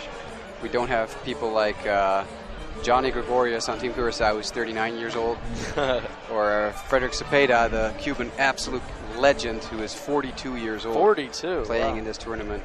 And not just that, he led the Cuban League this season in batting as a 42-year-old. That is not bad. Oldest team in the tournament is, I would looking at this roster now, and that would make sense, is Kingdom of the Netherlands. Even though no one touches 40 years old, Kingdom team has 2 38-year-olds, multiple 35-year-olds, a 34-year-old. So definitely getting up there in age. Frederick Cepeda for Cuba, 42, as I mentioned. And I think I saw a 40-year-old somewhere. Let me check if I can. Yeah, we got Alexander Ayala Garcia for Cuba, 40 years old. Who was the 42-year-old? Frederick Cepeda, number 34 for Cuba, outfielder. Wow. He plays for Gallos de Sancti Spiritus in Cuba. And again, like he is a legend. We've seen him play in international ball for over 20 years. 43-year-old pitcher. There you go. Leandro Francisco Martinez Figueroa. I'm butchering that name, but Figueiredo? Something like that. Yeah. As you can tell from the sheet you have in front of you, Alazanas de Grama is the team that most of these players come from. They're the reigning champion in Cuba. As we go back to this ball game here, Team USA playing Japan, and the first pitch by our new pitcher Hashimoto ends up a ball, and he also loses his hat. Yeah, Dylan Cruz, the big, powerful right-handed hitting right fielder for Team USA. batting here in the top half of the 6th. Scoreless ball game. Runner at first for Team USA, 2 down. The 1-0 misses, 2 balls, no strikes. Cruz struck out swinging on some big hacks in the first, and then he fouled out down the right field line in the 4th. Hashimoto, fastball touching 90 as he attempts to pick off the runner at first, unsuccessfully. Langford dives back in head first safely. Lefty batter Taylor on deck. I don't think there's a lefty warming in the Japan bullpen, so if Cruz can reach, get a lefty batter against the righty thrower as the 2-0 misses, 3-0. And if I'm Cruz right here, I'm being extra picky. Maybe just taking all the way and making Hashimoto throw a strike. I don't know if our tournament works with 3 batter minimum rules, but if we do, then we can't change pitchers for 2 more batters. Yeah, I was, I guess, assuming we weren't. I'm assuming the same, but now that we're talking about it, I also can't give you a definitive answer. Fair enough, yeah. 3-0 way high, and that is ball 4. That will put Cruz at first. It moves Langford to second, and Team USA, thanks to a couple of walks, now has their first runner in scoring position since the first inning. A couple of men aboard for the lefty DH Braden Taylor, who's 0 for 2 with foul out to right and a pop out to the pitcher. There's a lot of activity outside the Japanese dugout right now. Multiple players coming back from the bullpen as we see activity with a right-hander warming up in the pen. And we also see one coach standing in front of the dugout. I assume it's a coach because he's not wearing a jersey with the jersey numbers. Yeah. So I'm assuming that's one of the people who forfeit their jerseys for the players who have not received their suitcase yet. I should ask the liaison for Team Japan, Harumi, if I see her, if they've received their suitcases by now. Well, if they had, then he would probably be wearing one, right? Or at least that they found the suitcases okay. and that it will be delivered at the hotel later Fair, today. Yeah. No worse feeling than going on a trip and losing your suitcase. I mean, there are worse feelings, but it's a pretty bad feeling. That is a bad feeling. First pitch called a strike as Taylor takes. Let's see if the shortstop Muniyama, back in the first when Bradfield reached second, he was very active, like bird dogging behind him, digging in and trying to sneak in and get a throw from the pitcher. Let's see if he does it anymore here to Langford. Not a very big lead from Langford, an average one. Now he lengthens it a bit, and the breaking ball is low. Evens it up at 1 ball, 1 strike. As we talked about, 7-inning ball game. We're here in the 6th, so if you're gonna score, this is a good a time as any to do it. Taylor, the lefty batter, awaits this 1-1, and now we're gonna get time called by Taylor, and he got something in his eye. Might be a bit early back in Utah, his home state. I think they're Mountain time. I think so. +8 or -8. Yeah. I think, right? Yeah. Yeah. -8. East is 6, Central is 7, Mountain is 8. Yeah. West Coast 9. Yeah. In case you were wondering, if you're watching from the U.S., what time it is here right now, we are approaching the 3 o'clock in the afternoon hour, which means that on the East Coast you'll be wrapping up breakfast. Yeah, exactly. Welcome to our broadcast. In case you're wondering what the heck you're watching Harlem Baseball Week, the Honkbalweek. Do you find that a funny word? Honkball? Yeah, I was going to ask, what's the kind of history behind that? Because I only heard it used for this tournament. Honk is the Dutch word for base. Okay. So home base, thuishonk. Thuis is the word for home. And Okay. honk is has nothing to do with honking a horn. It's the Dutch word for base. So baseball is honkball. We do say softball. We don't have a different word for softball. That's all the same. So that is the official term for the sport, then? Yeah. Okay. Which is interesting because the Dutch Federation does not use the word honkball Yeah. in their name. It's KNBSB, and the B stands for baseball. That's what I was going to say. I've heard Dutch people say baseball. We do say. We know what baseball means. But no, but like in they'll be speaking Dutch and just say the word baseball, not honkball. 3-1 the count either way to Taylor. And the pitch is fouled off towards the first base dugout. Now we'll get a full count, and That'll allow Team USA to start the runners. Full count, 2 down. Langford and Cruz will be on the move here. Funny story about Honkball. Have you ever heard of the former Major League pitcher Rick Vanderhoek? The name is familiar, right? I don't know anything about him. Pitched for the Marlins organization. I think he was with the Orioles for a while. I'm talking like 15 years ago, maybe. Okay.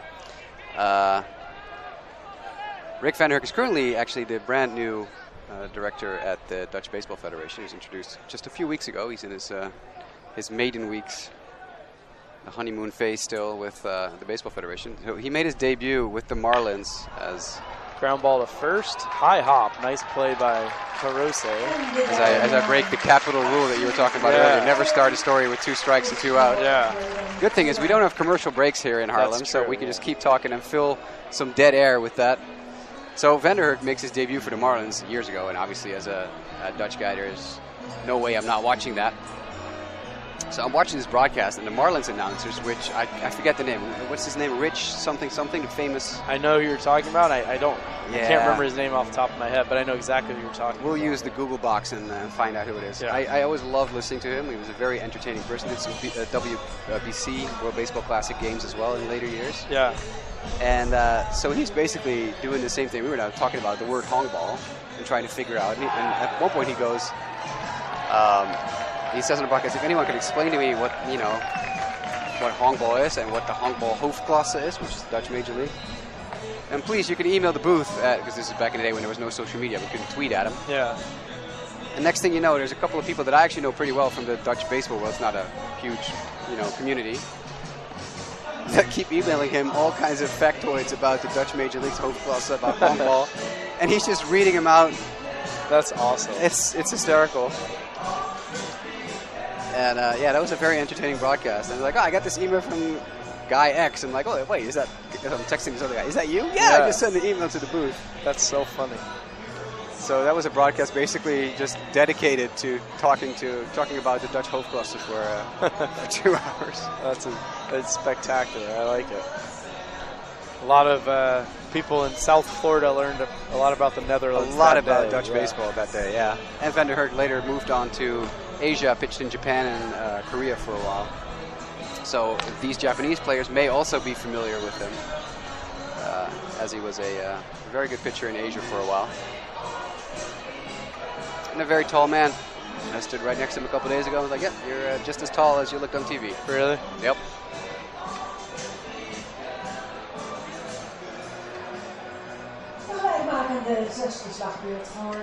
Getting underway in the bottom of the 6th here with Yazawa taking his practice hacks to the right side of home plate.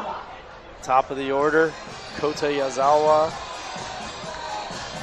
Carter Holton still in the ball game pitching for Team USA, starting his 3rd inning. He's been very good so far. He's retired all 6 guys that he's faced, struck out 3 of them.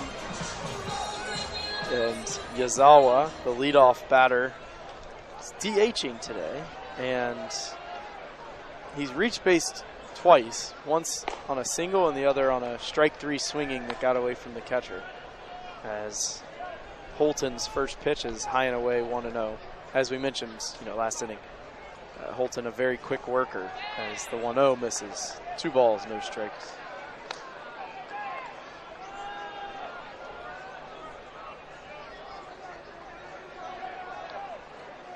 Getting a bit cloudy, and it's getting a little temperatures chilly. Dropped a couple degrees. Yeah, I see several of the scouts to our left who have geared up, some jackets, got some hoodies and jackets on. The scouts are always ready for that because it's one of the things about baseball. You play outside and you sit still a lot, so you cool off really quickly. You have to have layers ready to put on and pull them off.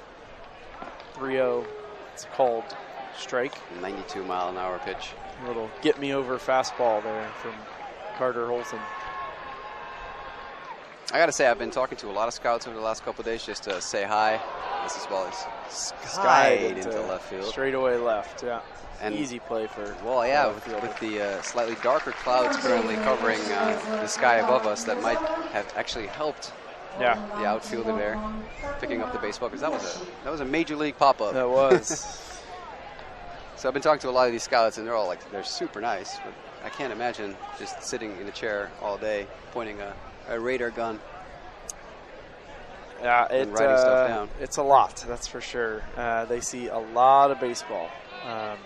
Which isn't necessarily a bad thing. No, you've got to really love baseball to be a scout. It's not for the faint of heart.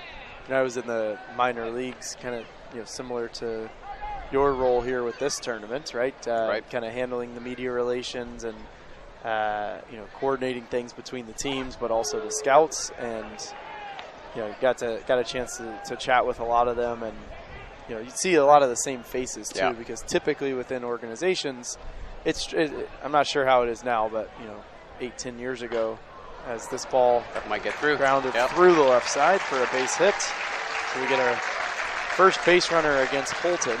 As Takumi Hayashi has a base hit. That's the first hit for Japan since the first inning. And this is the first time we're hearing Big in Japan by Alphaville today, very briefly, but as I mentioned during the broadcast yesterday, that's a go-to choice for our stadium DJ here when Japan plays. Not a surprise. Yeah. Not a surprise. Great song, though. I wish they would play the Guana Waves version. Have you ever heard that one? I don't know that I have.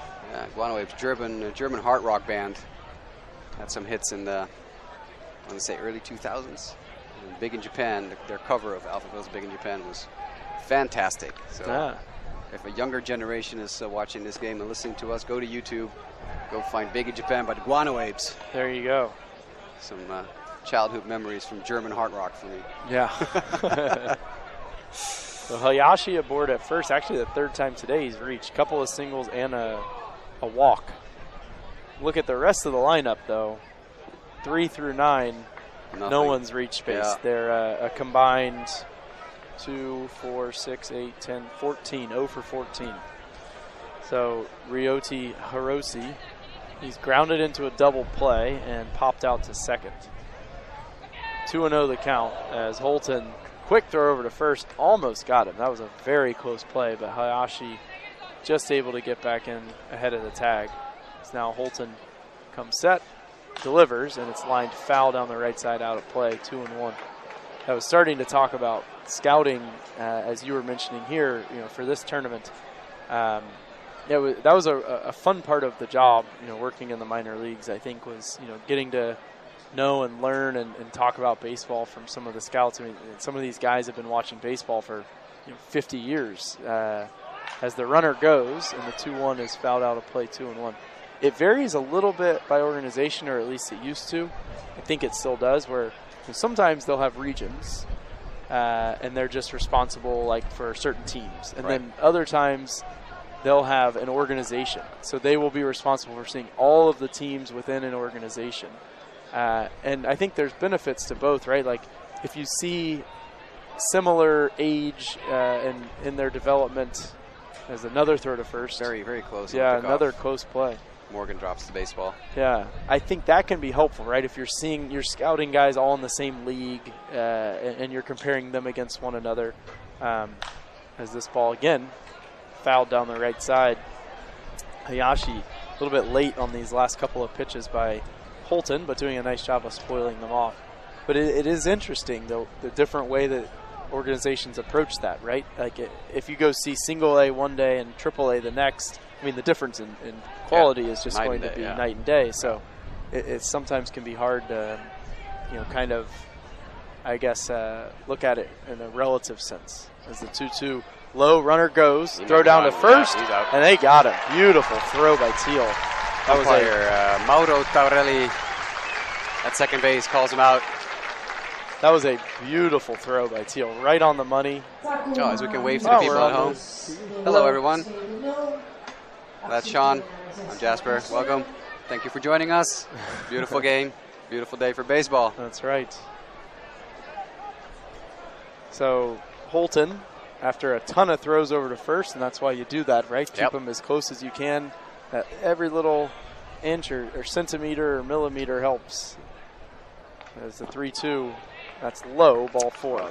That makes the pickoff, the caught stealing even bigger. Exactly.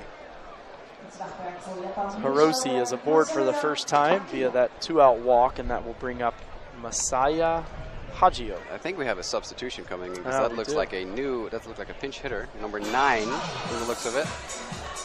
That would be still Hagio. Oh, the pinch runner. They're putting in a pinch runner. Number 4, I think I saw. That is Atsuki Tomosugi, is the runner at first base. Yesterday, Japan put a pinch runner on first, and he stole second on the first pitch. Really? So let's see if they do that again here. Did not waste any time yesterday. They put him in, took off, swiped the bag. Eventually was stranded. But still, you got to appreciate the effort. Absolutely. Doing your job immediately. The U.S. are seizing the opportunity for this substitution to do a little mound visit. No translator for the Japanese head coach. Impressive, That's the first one. Is it? Yeah, usually Team Japan, just to be sure that everything is is coming across the way they want it to. But apparently Tatsuya Okubo with the language skills to pull it off. Yeah, impressive. There's still a lot of talking going on. Hagio is gesturing. I'm curious now to see if they're going to put him in motion. There was a wave to the U.S. dugout. Not sure why. Yeah, maybe just making sure they were clear that there was a change. Yeah, it was interesting. I'm now watching him very intently to see if he takes off. I mean, it would make sense, right? Yep. And obviously Team USA is thinking the same. They saw yesterday's game.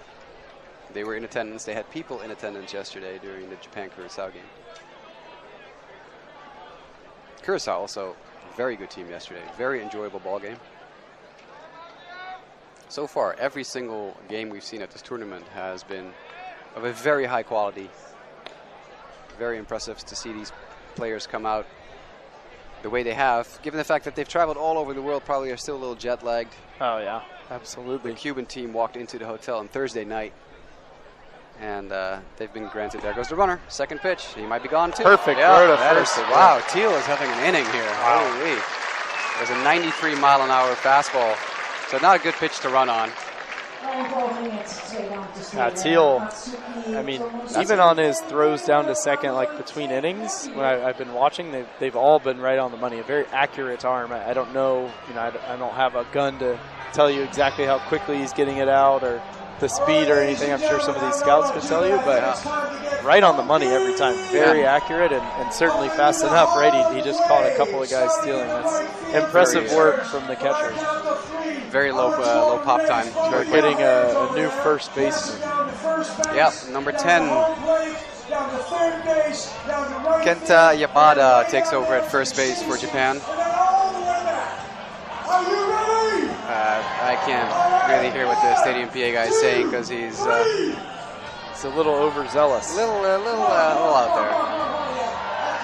Doing the wave. And now he's starting the wave. That's a capital sin for me at a baseball stadium. The wave sucks. There's a very funny T-shirt for sale at a web shop in the Chicagoland area that sells T-shirts in the old school White Sox logo. Instead of White Sox on the front, it says Wave Sucks. That's funny. I need to get my hands on one of those. I believe it's being sold by the gentleman from the 108 Internet Collective. Very funny Chicago-based baseball fan collective. Oh, okay. I'm not familiar with it. It's very White Sox-centric. Yeah, I was so gonna say. the two White Sox fans who are watching this stream are absolutely jumping for joy right now that I shouted out the 108. There you go. Named after the gentleman who always occupies seats in section 108 by the right field foul pole.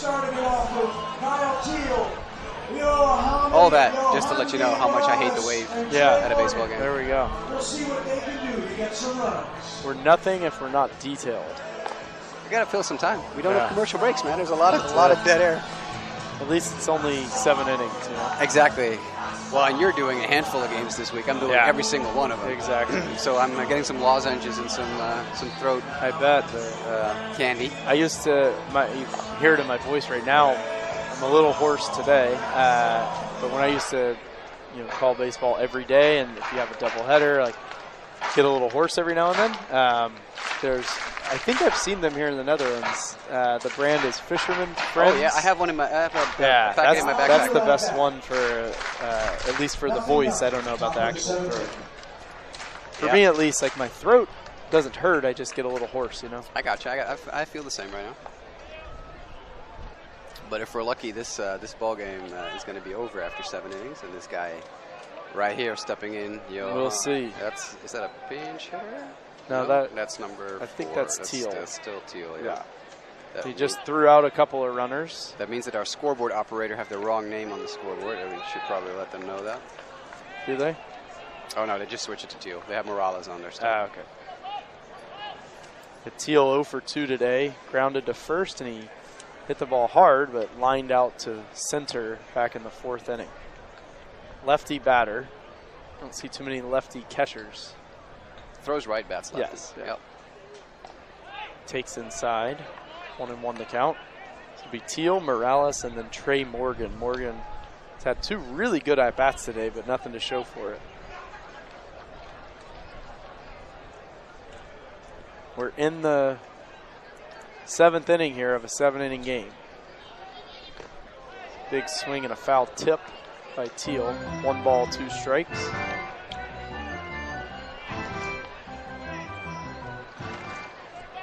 I was pulling up some stats on left-handed hitting catchers just for fun. Did you see, as I was scrolling down, who the all-time leader for left-handed home run hitting catchers is? Is it Yogi Berra? It is indeed Yogi Berra. Yeah, I scrolled past it, so you knew that. Swing and a miss. Strike 3. Ball gets away. They'll have to throw down to first to complete it, and they do. There's 1 down. The only 2 I can even think of off the top of my head are Yogi Berra and Brian McCann. Brian McCann's number 2. Is he really? Yeah, wow. 282 lifetime home runs. Yogi Berra 358. Okay. The one that always pops into my mind, obviously, is A.J. Brzezinski. Yes. But he is in the top 5, but not in the leaderboard. Bill Dickey is number 3 in history. 202 home runs for the New York Yankees. Career high 29 in 1937. Okay. And then Darrell Porter and A.J. Brzezinski with 188 are tied. And there you have it. Some information on left-handed. The more you know. The more you know. I think there's only been 1 or 2 like lefty throwing catchers to ever catch in the majors. Yeah, I can't mention one. I don't think I can pull one out of my. Yeah, I mean I think it's literally 1 or 2. Yeah, that's and they've played very sparingly. Yeah. First pitch, by the way, here to Morales, got to the backstop, and now the second pitch misses outside 2-0. So that was neither particularly close. 81 mile an hour, like sweeping. It looked like a little bit of sweeper, maybe a cutter, a very slow cutter, but 81 miles an hour with that action. I don't know. So Morales hits 1 high into right center field, and that's going to drop for a base hit. Yep. Sugisawa, the center fielder, got a great jump on the ball. I mean, as soon as the ball touched the bat, he was racing over there, just could not get to it. Just look at Trey Morgan. People in the stream, look at him. He walks halfway up the line. He did the same thing in his last at-bat. And then he turns, and then he starts walking. Well, he walks back now, but before he turned and walked to home plate. So I don't know why, but he, for some reason, always walks halfway up the line to first, and then cuts to the left to head to the batter's box. Yeah. Very interesting ritual, I guess. Yeah. A lot of batters have rituals, but I'm not sure why. I've never seen that one before. It's getting real windy here now. It is.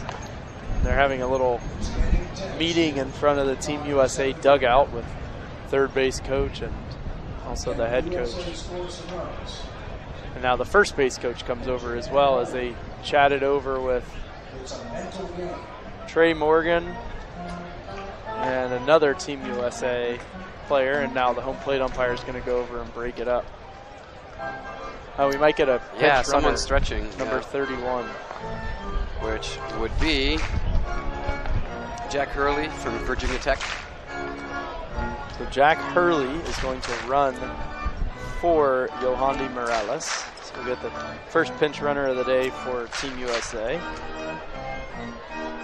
And then now, with a runner at first and 1 out, Trey Morgan will bat. And as we mentioned, he's had 2 very, very good at-bats today. Long, lengthy affairs, but nothing to show for it. He struck out looking on a full count pitch. Just caught the outside corner his last time up. But he's also broken a few bats. At least 2, I remember. Yep. So You got a different one now because he has a black handle and a lighter top of the bat now. Yeah. He had a plain colored one before. We got a pinch runner on first base. Morgan, the lefty, stands in. Batting 8th today is Morgan. First pitch, breaking ball up and in, 1-0. 73 mile an hour Yeah. breaking ball. If you're going to get hit, that's the one to get hit by. Just turn into it. I mean, easy for me to say, right? I'm sitting here, but 1-0 the count. I'm sure they have a spare uniform laying around if you want to suit up. That would not be good for anyone.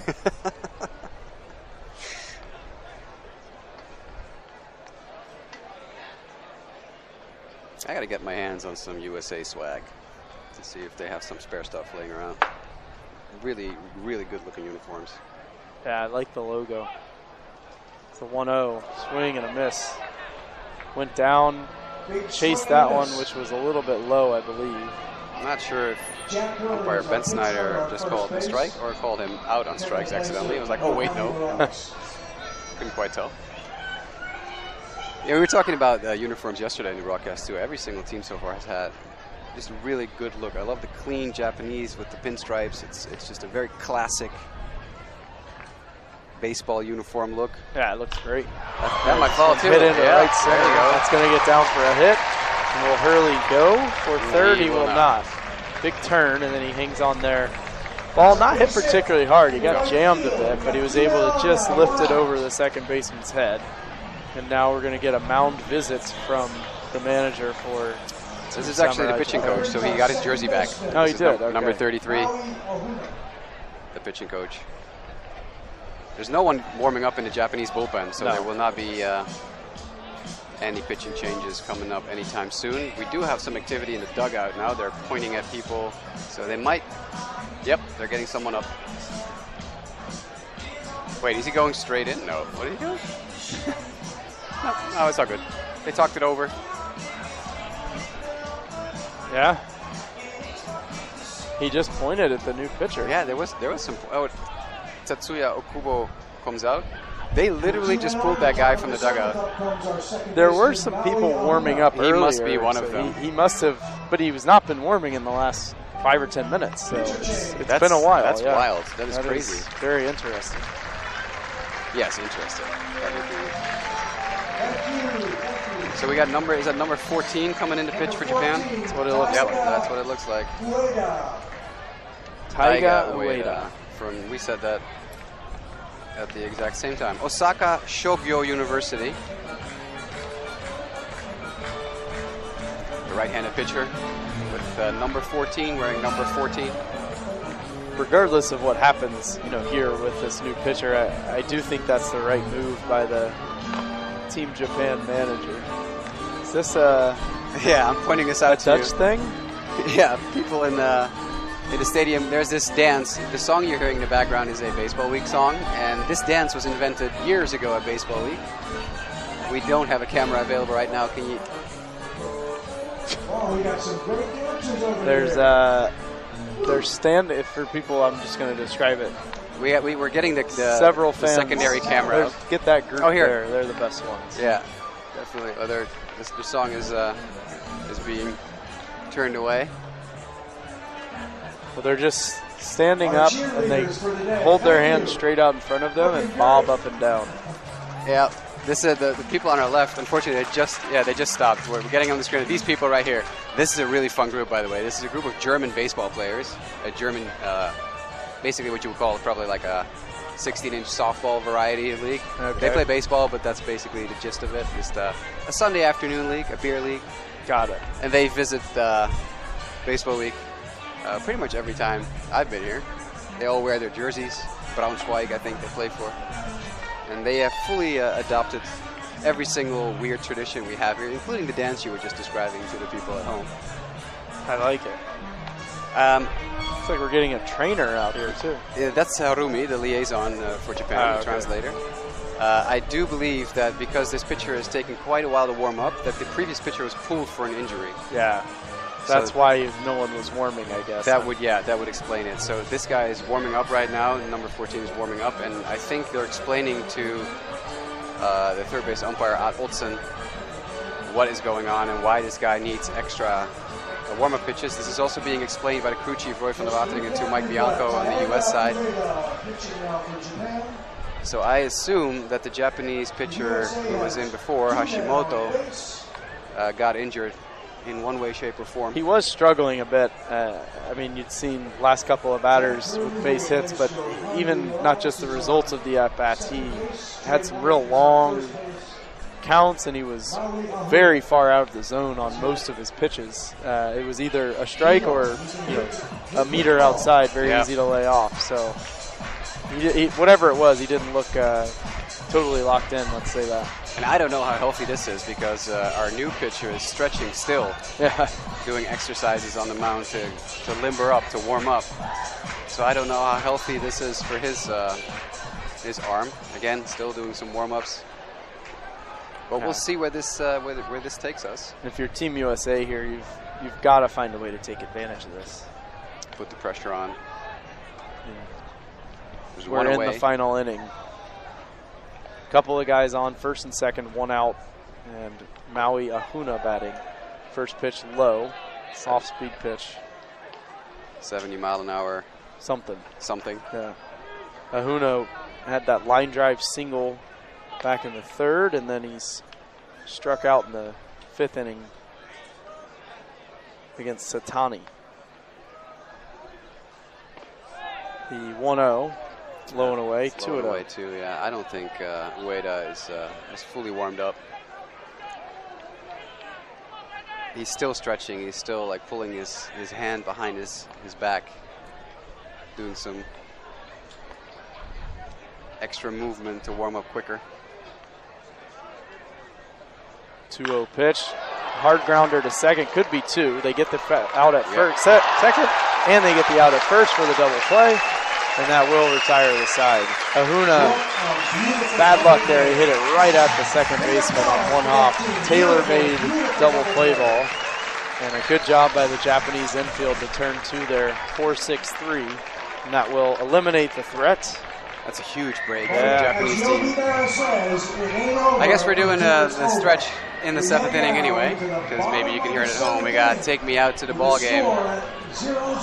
Yeah, why not? It is the seventh inning. It is a tradition. Yeah. So there's another Baseball Week tradition I should tell you about. That's usually the eighth inning, but we don't have an eighth inning anymore. So the eighth inning stretch here is when the stadium DJ always plays the same song. It's called De Vlieger, the Kite. It's a very famous Dutch song, and the whole stadium sings. And I don't know, this is embarrassing. This guy's singing it himself now.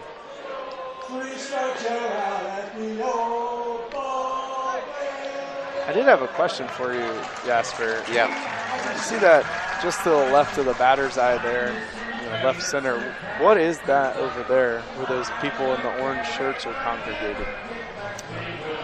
The area right there, you mean? Yeah. In center field. This is the clubhouse. So we're currently in the stadium for a club called Kinheim.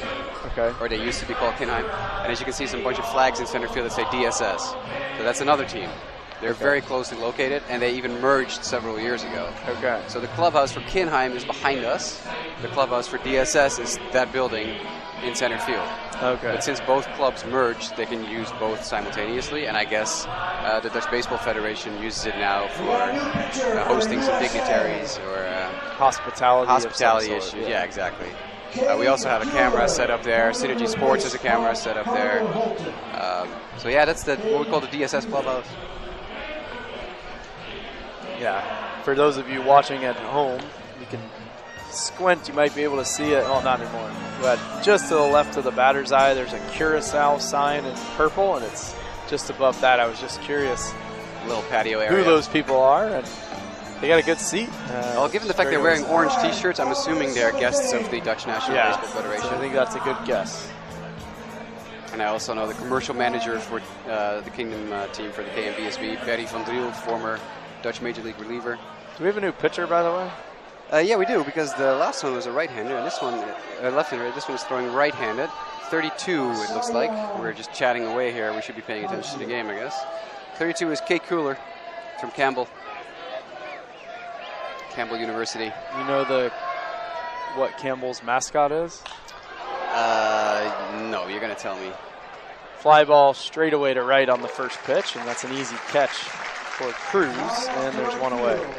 They're the Campbell Camels. That's right. I actually knew that. I think, Google this, but I think Gaylord Perry was a Campbell Camel. Major League Hall of Famer. Spitball pitcher. Campbell Camels. Pretty sure that's where Gaylord Perry went to school. Let's take a look if my computer cooperates while Cooler winds up for the next pitch. High leg kick. It's an interesting windup that Cooler has. First pitch called a strike. 1-0 or 0-1, excuse me. Gaylord Perry. Does it say? Well, he's from North Carolina, and that's where Campbell is, so I'm going to guess. Perhaps a nod to Perry. Their camel mascot is named Gaylord the Camel.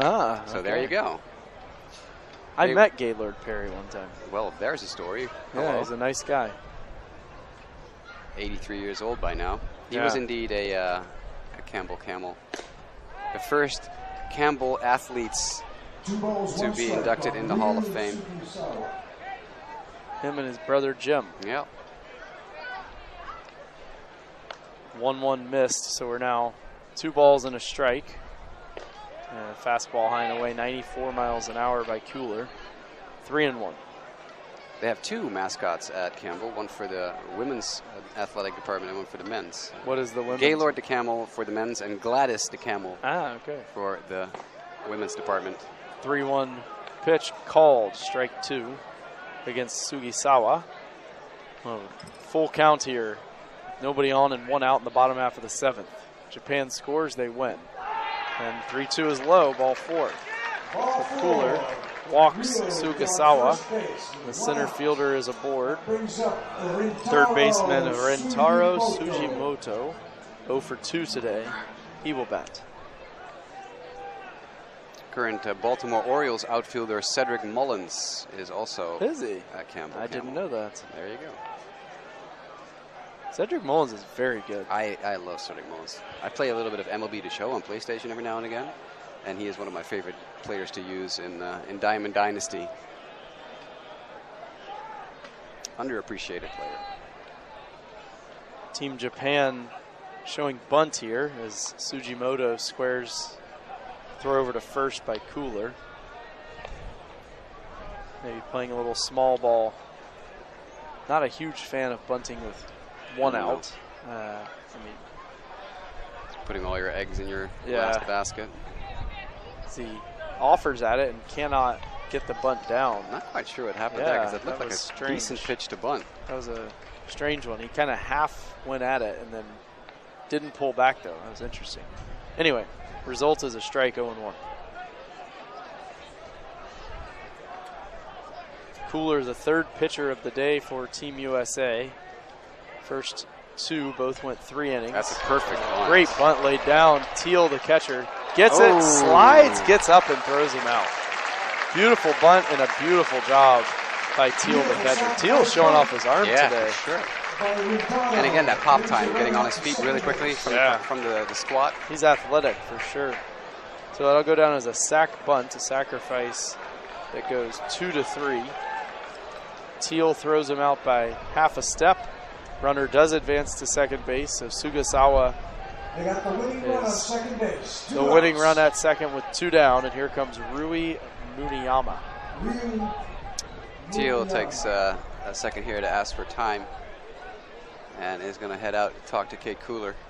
After giving some signs to his infielders how they want to play this next at bat, I don't know why the runner is taking a lead off second base when there's it's a dead ball. I don't think he's aware that there's a meeting on the mound. Yeah, is he hurt? No, he's doing some decorating, doing some gardening. He looked like he was limping. Yeah, he was dragging his foot to get some dirt out of the way, as if he is attempting, or will be attempting, to steal third, which I highly doubt.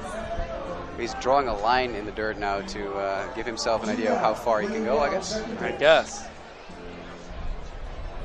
It's a decent lead if he goes to that line. Yeah, if that's his intention, then he's not messing around. Might be his secondary lead line. I'm not sure what's going on, but entertaining nonetheless. Meeting on the mound is over. Muniyama, 0 for 2 today, left-handed batter for Team Japan. Oh, for the tournament still, Muniyama.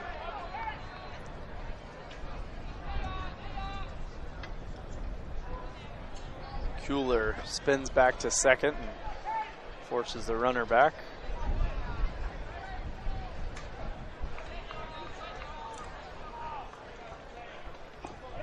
First pitch. Did he go? Yes, he did. They appealed to third, and they said he went. Third base umpire Atwoldson with the call upon request from home plate umpire Jeffrey Ben Snyder. In his first game ever at Honkbalweek, which I've spoken with many umpires over the years, Dutch Major League umpires who debuted or actually like were veterans of Baseball Week, and they all love doing this tournament. They love being part of the show. We've had umpires who actually stalled at the start of an inning because the crowd wasn't done singing yet. I like it. 1-1 pitch, swung on and missed, strike 2. As an umpire too, they told me you have to be aware of traditions at tournaments, at games, or crowd participation. He said this is the perfect tournament to just play into that a little bit, to lean into it, and indeed make sure that okay, hold on, we're not going to get this inning underway yet because the crowd needs to finish this verse. And that is something I always really appreciated. Sugasawa fouls it away. Excuse me, Muniyama fouls it away and stays alive, 0-2. Sugasawa will have to go back to second base. So it's always an honor for Major League umpires, for Dutch Major League umpires, to be assigned to Baseball Week. They also have, as you may have heard me mention, Marco Taurelli, the second base umpire today. That doesn't sound very Dutch. No. I mean, that's because he's Italian. Which it's also a tradition of Baseball Week that we ask several highly ranked. Swing and a miss, strike 3. Nice pitch. Several highly ranked European umpires or even South American umpires to come over and participate as part of an exchange program that the Umpire Association in the WBSC has. So we have Marco Taurelli. We have a Czech umpire here as well from the Czech Republic this tournament. He was the home plate umpire for yesterday's opening game. Do they have a big league in the Czech Republic? They do, actually. Czech Republic is an excellent national baseball team, too. One of the better in Europe. Yeah. Italy and the Netherlands obviously being the powerhouses within Europe, but between Czech Republic, Germany, Great Britain, and Spain, definitely a few countries making some headway. I was in Spain last week and I actually saw some kids like on a sand lot, like a literal sand lot, like playing baseball. A couple of weeks before Baseball Week here in Haarlem, there's also the Prague Baseball Week in the Czech Republic. Yeah, okay. One of the scouts in attendance here today, a New York Yankees scout, was also at the Prague Baseball Week. I didn't know that. That's cool. I have never been to Prague Baseball Week. I hear it's a nice tournament. Yeah. But in my opinion, obviously, Haarlem Baseball Week is the best baseball week. Chauvinist that I am. Yeah, I mean, I have nothing to compare it to, but I would tend to think you're right. It's very good. The tradition here in the Netherlands is we have an international baseball tournament every year, but we alternate between Haarlem Baseball Week and the World Poor Tournament in Rotterdam, which is the tournament that Aroldis Chapman, Yankees closer, used to defect from Cuba way back in the day. He was on that Cuban team. Never made an appearance in the tournament because on the first night he walked out of the hotel and never walked back. Yeah. But the World Poor Tournament has been having some financial issues, so we are not 100% sure what the future holds for our second major baseball tournament here in this country. Any talks of just consolidating it to one, making this a yearly event? I can confirm nor deny. Yeah.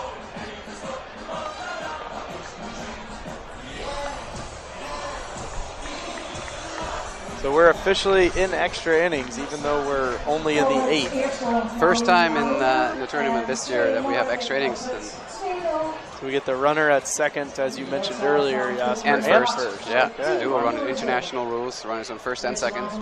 So we've got Morgan at second and Ahuna at first base. And top of the order, due up for Team USA.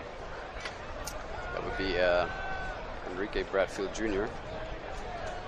Enrique Bradfield Jr. 1 for 3 today. Let's see if he bunts. Wouldn't be surprised at all to see it. They spin and throw behind Morgan at second. Not a very big lead, and easily back in ahead of the tag. I mean, Bradfield is a very speedy runner, a leadoff hitter anyway. I'm sure he's, a good punter, yep. You would assume. I personally don't know. I haven't seen him bunt, but you got to think he can handle the bat a little bit. He's choking up a little bit. He's not. Yeah. Like he's, there he goes, turning around again. This might just be a straight up sacrifice bunt. Nope. Yeah. Wheel play was on for Japan, by the way. It was, yeah. With the third baseman barreling into home plate and the shortstop taking over at third. So they will definitely be attempting to cut down the lead runner at third.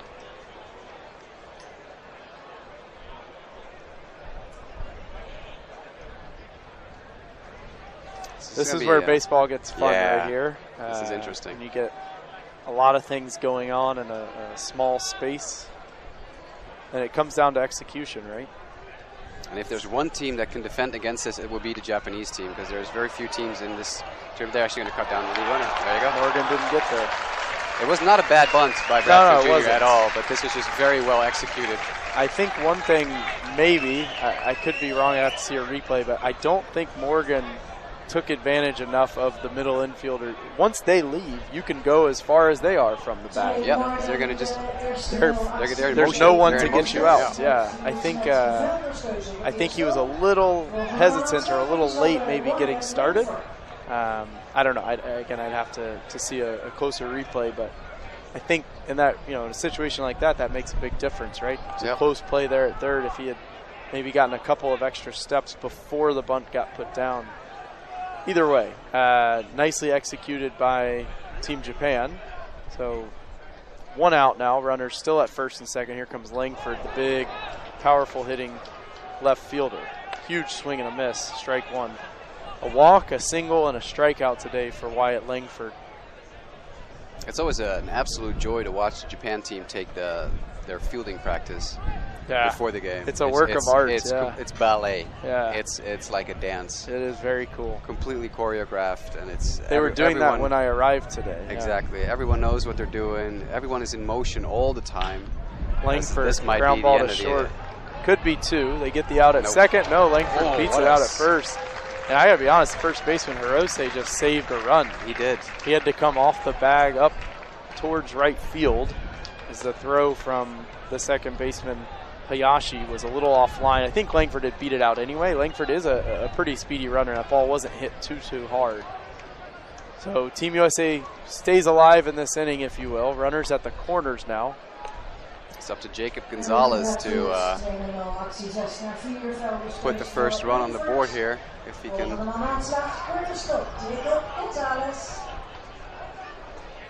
There we go. Yep, Jacob Gonzalez announced. Definitely getting windy right now. It's blowing straight in from left field, and it's blowing left to right in right field, which shows you that the stadium is built slightly in like a little bit of a valley. It's not an actual like valley, but it's slow ground ball back towards the pitcher, fielded cleanly, and Ueda will throw out Gonzalez 1-3, and that'll end the inning. So Team USA is not able to take advantage of the runners at first and second. And if there is one team in international baseball that is built we're about to seize this opportunity, it's Japan. This is how they won the tournament 4 years ago. Is it? Yes, I do remember it vividly. I was writing for the program. We have a daily program here as well that people can read online. It's in Dutch, I'm sorry, international fans. But we wrote about it extensively. They bunted more than I've ever seen before during that tournament. Oh, yeah. We had at least like 9 or 10 bunts a game. Wow. It was annoying, to be honest. Yeah. It was not very fun to watch, but it was very successful because they won the tournament. Yeah. And I think they won every single extra inning game as well.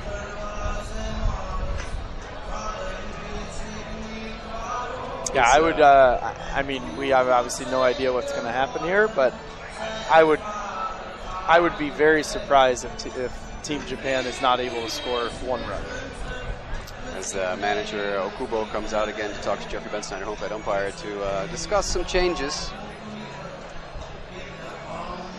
Or exchange phone numbers or recipes for a good teriyaki. I don't know. There you go. What's your favorite Japanese food? I mean, I love sushi, but I also really like udon. Ooh, that's a good one. My wife and I went to Japan a few years ago, and I mean, the food is absolutely incredible. I think everything we ate was delicious. But yeah, I would say probably the udon. And what's this song, Jasper? Yeah, this is what you're hearing right now is what I was talking about earlier. The kite. Okay. So the crowd is singing the song. I gotta say they're not really leaning into it today. No. Normally it's like a full stadium affair, especially at night when people are a couple of beers in. Yeah. This Maybe there's some more international fans that don't know what the heck's Yeah, going on. this is weak. I gotta say this is for as far as Harlem crowds are concerned. This is not exactly. There have been some goosebump moments in the past where 3,500 to 4,000 people are blaring the same song to the point that the umpire actually stalls the game that we can finish the song. It wasn't necessary now because there was so much going on in the field with discussions and debates that we don't have. We didn't need the stall. No delay. No delay here. But yeah, udon was a great choice actually. Yeah, I love that. I love a good teriyaki. That's why I pulled that out of my. But yeah, sushi also definitely. My wife's a huge sushi fan, so if we don't pay attention. See, this is what you were talking about earlier. You're writing down your scorecard. So Kay Cooler steps off here for no particular reason because there is not a fielder in sight. Like there's literally no one even within like 15 meters of the bag at second. Second baseman Ahuna gets a little closer now. Yeah, I mean, he's got to stay close enough just to prevent him from taking that lead. You see that at third base a lot of times too, right? Yeah, wheel play on again too. Oh my God, this is fly ball to right. Interesting. He's gonna not have an opportunity to tag. Ball wasn't hit far enough. That's nice. That's a. I'm surprised. Yeah, that's very surprised. Yeah. I just assumed that Team Japan would have the sacrifice play on. It's like we might get a pinch hitter. Yeah, Ueda, number 25. There's 2 Uedas. Yeah, different Ueda, not the pitcher. They actually have their initials in front of their name now too this year. So this is Kei Ueda, and his first name is Kyuto Ueda. Played yesterday as well in the first game against Curaçao. Yeah, not Kyoto, but Kyuto. Yeah. And Okubo meeting up with the umpire again, realizing he forgot one ingredient to his favorite teriyaki recipe.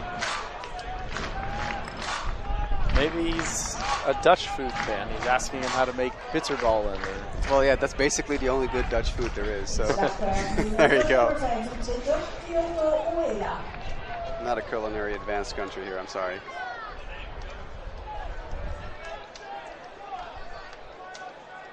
Ueda, big, strong left-handed batter against the righty throwing Cooler. Tsujimoto shaking his butt a little bit at second base.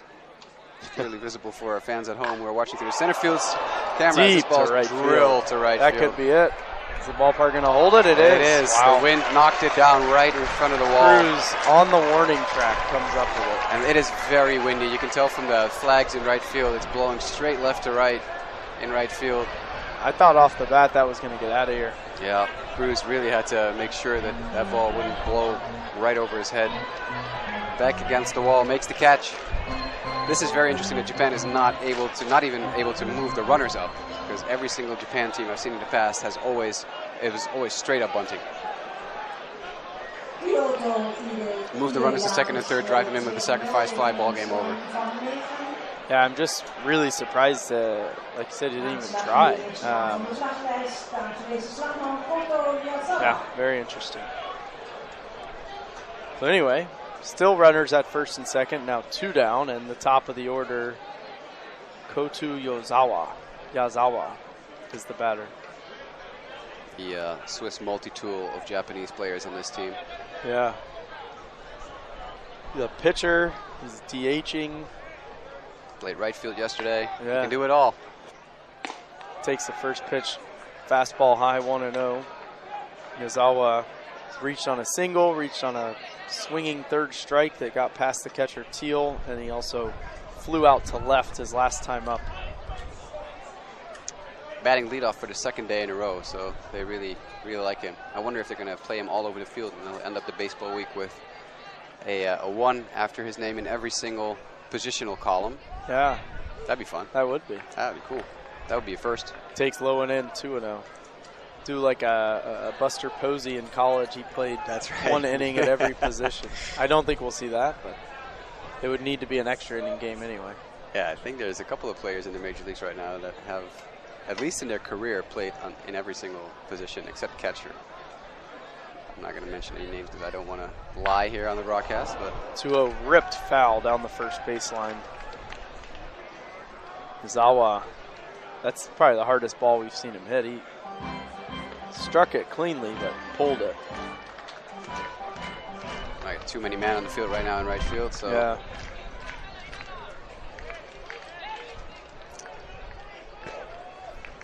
The game has slowed down tremendously here in extra innings. It has. Pitchers are really taking their time. I don't know why the scoreboard is listing Kusabe as the batter. He is not. 2-1 pitch, low, 3-1. And definitely don't want to walk Tozawa here, or Yazawa, excuse me. Don't want to move that winning run up to third where, you know, a pass ball, a hit batter, as we talked about earlier, a balk could end the game.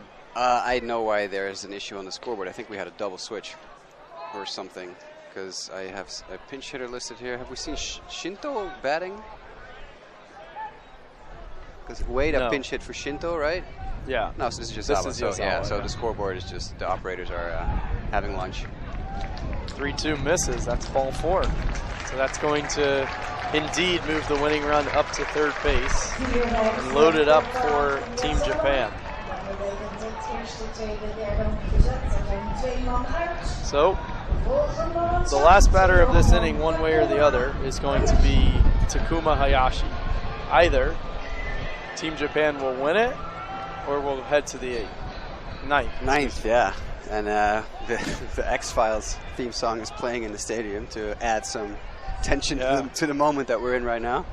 Takuma Hayashi, who... Oh, we got a Mound Visit coming up.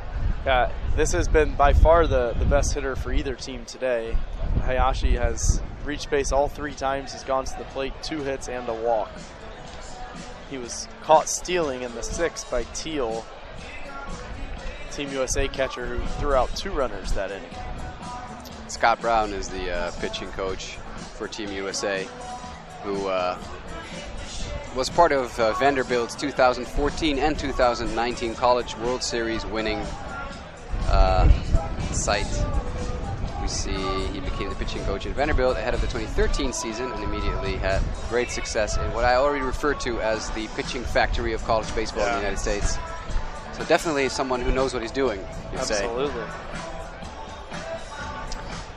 He's currently in his 10th season as pitching coach at Vanderbilt and 7th as associate head coach there. Part of a coaching staff that has led the Commodores to a 391, 160, and 1 record. The 1 in the end definitely does it. Not supposed to tie in baseball. No, there's no crying and no ties in baseball. I would say, based on what we've seen today, this is the guy Japan wants at the plate. Batting a cool 500 on the tournament in limited action. From Komazawa University. Left-handed batter. He's ahead 1-0. Cooler comes set. And the pitch outside, 2-0. There's nowhere to put him, Got to throw a strike. This is, if you're the batter here, this is the best case scenario. Cooler there's walked nothing more you can ask. About halfway towards home and snapped the return throw back from the catcher. He's clearly frustrated at the fact that he's fallen behind 2-0. Pitch outside again, 3-0. It was outside. It was outside. Yeah, he wanted it. It looked like it was on the chalk in the other batter's box to me. Yeah. Catcher Teal is not happy with the home plate umpire. Oh, he needs to be careful because Jeffrey Ben Snyder is known for a very quick trigger in the Dutch Major League. He will toss him. goes too I thought far. the pitch was outside, but Team USA did not. That's a strike. 3-1 the count. A little Bronx cheer from the crowd. I was in attendance last week in a Dutch Hoofdklasse game here that Ben Snyder had home plate. He tossed 2 people. Wow. 3-1. There it Swung is. and hit towards left. That's when he gets down for a hit, and Team Japan Walks it off. walk-off winners here against Team USA. So Takumi Hayashi caps off a great day for him. 3 for 3. He's by far so far the best hitter on MVP the of the team. tournament. Yeah.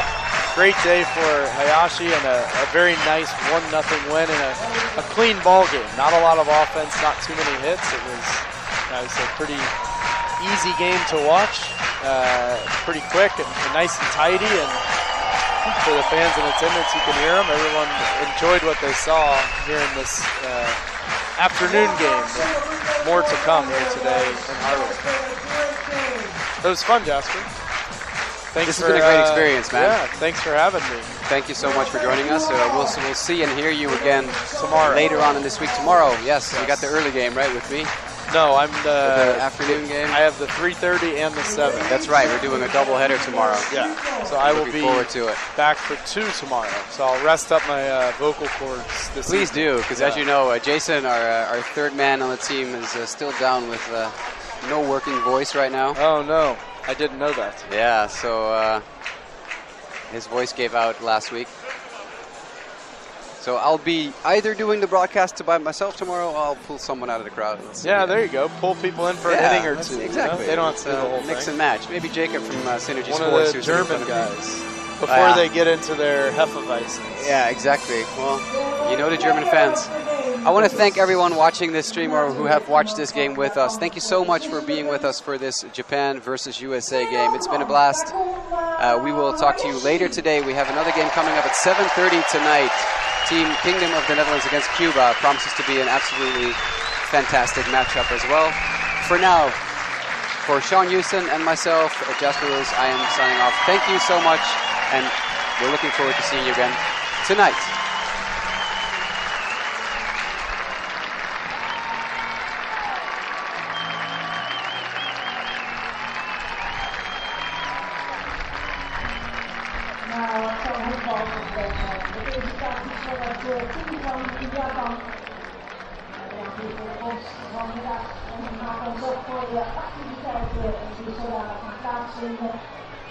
Een event op het speelveld in het kader van het goede doel. Fight against cancer.